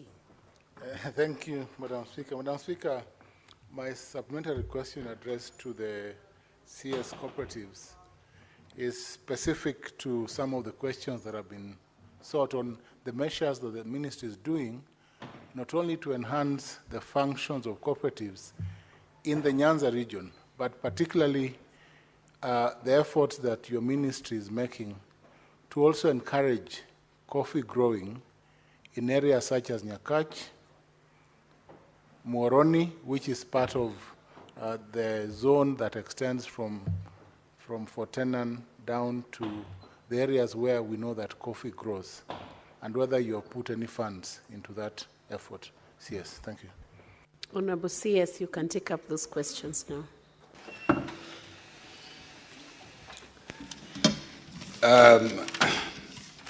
Madam Speaker, I want to thank members for those questions. Those questions are very, very important for the sector. And then the first question,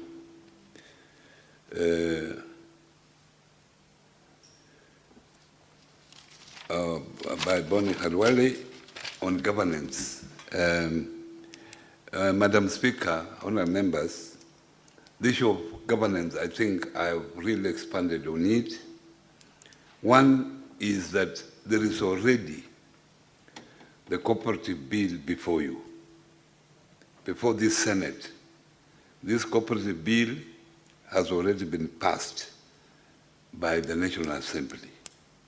As soon as you deal with this, you will have sorted 70% of the problems that we have in governance. So if you can take it in view of your concerns, then it will help us as a country move forward. The issue of the Cooperative College, Cooperative University of Kenya still has a mandate within its objective to support the cooperative sector, because it is a child, it came out of, it is born out of the cooperative movement.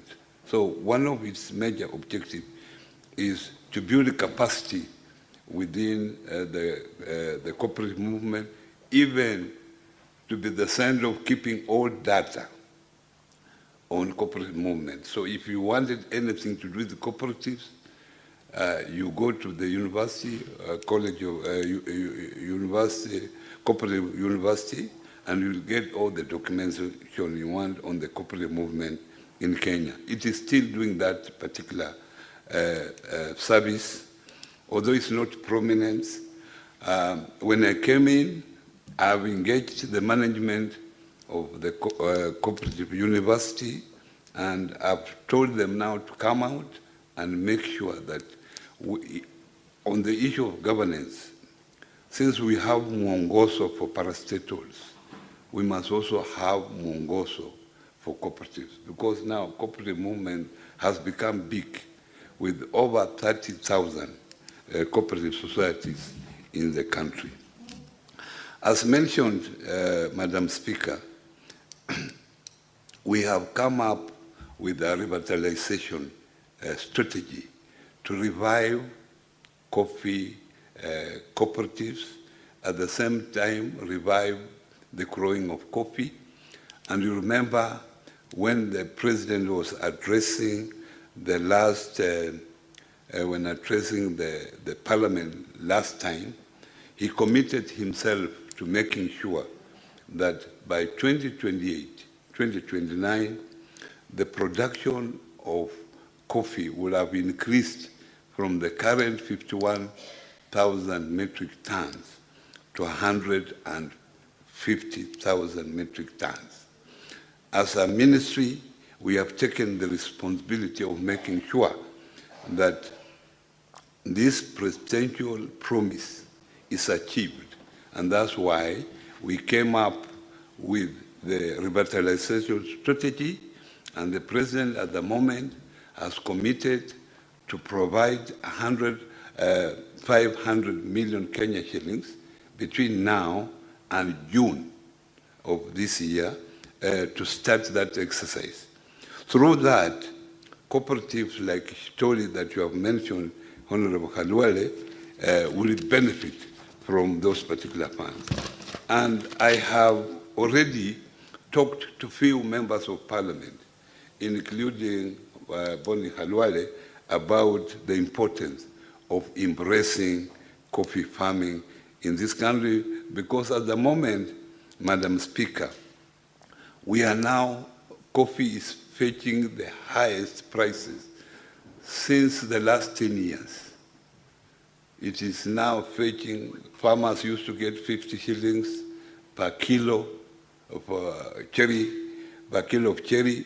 Now the average is about 114 at the moment. It has never happened. Yeah? Because there is a big shortage of coffee. Countries like China have now embraced consumption of coffee. So Kenyans should take this particular opportunity and make sure that we grow coffee. However, as mentioned by Senator Mwanzo, is that as a ministry, we have not managed to get proper budget. We have presented a budget of about 4 billion Kenya shillings in order to make sure that production. Senator Morango, what's your point of clarification? Asante Mstahiki Speaker. Waziri, sijui kama unajua kwamba katika Bungoma, Cheskaki na Cheptais mwaka huu wamepata shilingi 21 tu kwa kilo ya kahawa. Kwa sababu nimesikia ukisema kwamba wakulima sasa wanapata kuanzia shilingi 100 kwenda juu. Hawa katika Bungoma kahawa yao kilo moja imetoka shilingi 21 tu, waziri. Kwa hivyo hapo si kweli. Kuna wakulima bado hawajaweza kunufaika na jitihada ambazo mnafanya kama serikali ama ukiwa waziri kupata pesa nzuri katika kahawa. Madam Speaker, I've yet to get the evidence of what the senator is saying, because my statistics are from the Nairobi Coffee Exchange. That's where we get our statistics. And you see, in coffee farming, farmers are free to sell to whoever. They are not compelled to come to Nairobi Coffee Exchange. There is a parallel marketing. You can sell yourself. But there are, of course, middlemen who go to farmers, and sometimes farmers need money quickly. They buy cheaply and transport the same coffee to come and sell at the Nairobi Coffee Exchange to make a kill. So I will advise the senator that the farmers should avoid selling coffee to the middlemen. There are proper structures. There is a mill in... Senator Boni Khalwale, are you sure you want to have a point of order, because he's not a senator submitting from the floor of the House? What is your clarification? Madam Speaker, this is very important. In Kirinyaga, farmers were paid as high as 151 shillings per kilo. In Mount Elgon and most parts of Western, it was between 20 and 30 shillings. Could the minister clarify, why is this differential? Why should farmers doing the same good job be paid 21 shillings in Western, and in Kirinyaga, they're paid 151 shillings? Senator Boni. I was pursuing standing order number 105. That's why I was struggling on accuracy of what is being stated. But you have shown me, and the minister has heard me. We are concerned because we have now, Minister, we've gone full throttle. We're telling farmers to plant. But 21 shillings against 151? Senator Boni, he was in the middle of answering that same question from Senator Murango. Yeah. So maybe you allow him to finish the response he's giving. Madam Speaker, I've yet to get that statistic said by Senator Halwale. I'm yet to get that statistics. Yeah? Me, I can prove my own statistics. There is no differential. But I've said clearly that in other regions, there are people who take advantage of farmers, and they go to the farmer street, buy the coffee from them, the cherry from them, and process the same cherry and bring it to Nairobi Coffee Exchange and sell at a kill. And that's why I want to advise the two members of parliament that this is now an education to those farmers. Tell the farmers there is a cherry fund. So there is no need for them being in a hurry. As soon as you have your cherry, there is a fund already, you make an application from any cooperative bank, any branch of cooperative bank. You fill the form, it is proved that the cherry is with you, and you are able to be paid a minimum of 50 shillings per cherry as your coffee goes for milling and then goes for coffee auction. When it is auctioned, you are paid within 5 days. And this is part of the reforms that the Ruto government has undertaken. And within those 5 days, they will pay you minus the 50 that you will have received in advance. So I don't see how a farmer can accept to sell the coffee at 30 shillings when already there is a cherry fund that can give 50 shillings. I don't believe that, Madam Speaker. Do I continue, Madam Speaker? Let's proceed on. You're doing well. Proceed yes. on. Thank you very much. So, Madam Speaker, the issue of churches that Dr. Marango, our Senator, the issue of churches. You know, coffee, 75% of coffee farmers are smallholders. It's only 25% that are estate, the big boys.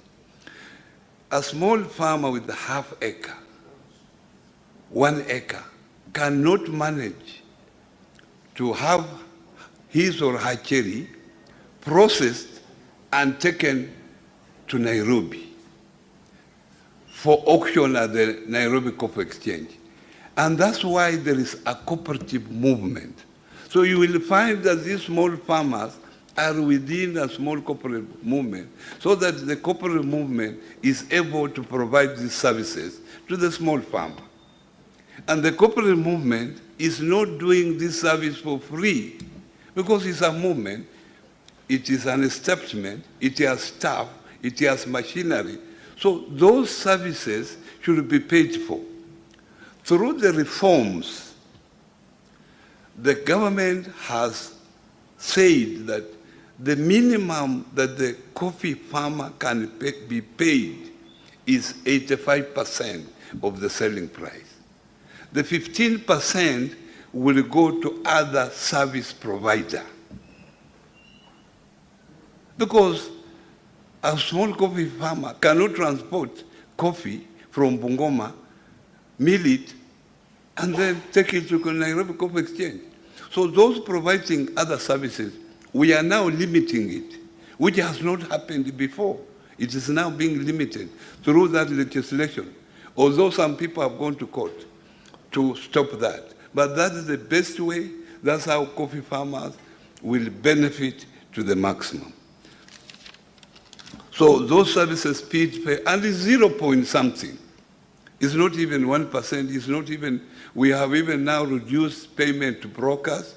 The CMA we have reduced, we have slightly increased payment to the Nairobi Coffee Exchange because of the services they provide. Now, Senator Nandi, I want to congratulate Nandi. Nandi and Kericho now have come up, they have become among the top 10 highest producer of coffee in this country. And most of them, most of the farmers are moving from tea, because those areas have been known for tea, because there are more money in coffee. And let me state here categorically that coffee is grown in 33 counties. And the coffee can grow anywhere. Leave this belief that coffee can only grow in a particular area. And we want to promote coffee to be grown in the entire country. And this is now our mission, that coffee should be grown, but because this is the only crop I can, at the moment, I feel that can change the economy of this country. And that's why we have reforms. And Madam Speaker, give me a chance next time I come and tell the honorable members here the reforms that this government has undertaken within the coffee sector that will make more people grow coffee. Thank you very much. We have one more question from Senator Crystal Kegeni Asige. Thank you very much, Speaker. I think that I might have pressed the button erroneously, but I do wish to extend my welcome to the Honourable Minister. I think this is the first time that we've met here in Parliament, and I congratulate him as well on the work that him and his ministry are doing. I thank you. Thank you, Senator Asige. Honourable CS, thank you for the answers you have offered for the questions that have been posed by the senators. Is there a clarification? Senator Madago. Yes, Honourable Chair. I didn't hear the CS respond on the issue of Coffee Research Institute. Yes, CS, you can take that. I remember very well, but I thought he has been a colleague of mine. We have been friends. I thought we could meet outside there, and then I expand on that particular issue. But since he needs an answer, Coffee Research Institute is under the Ministry of Agriculture and Livestock, but in terms of collective responsibility, I will attempt to answer that particular question, because we are getting coffee seedlings from Coffee Research Institute. In fact, through the coffee revitalization strategy, we have engaged Coffee Research Institute. And what was happening, you remember when AFA was introduced in 2012, farming became an issue. And that's why you can see every sector within agriculture, sugarcane, they are now coming with their own legislation. Coffee, where we were back before 2012, coffee, they are also coming with their own legislation. And now this will stimulate Coffee Research Institute. Coffee Research Institute, since 2012, has actually been underfunded. And now we are saying now, using part of this money that we are being given, the budget of 500 million Kenya shillings, we want most of this money is going towards Coffee Research Institute to activate it, to produce more seedlings for our farmers. And in fact, they are now mobbing up all the seedlings in the country for this particular strategy. So that particular organization is being revived, and it's one of the strategy. I'm grateful to the management of Coffee Research under Dr. Kichuru that they are doing a good job to make sure that we revive the coffee sector.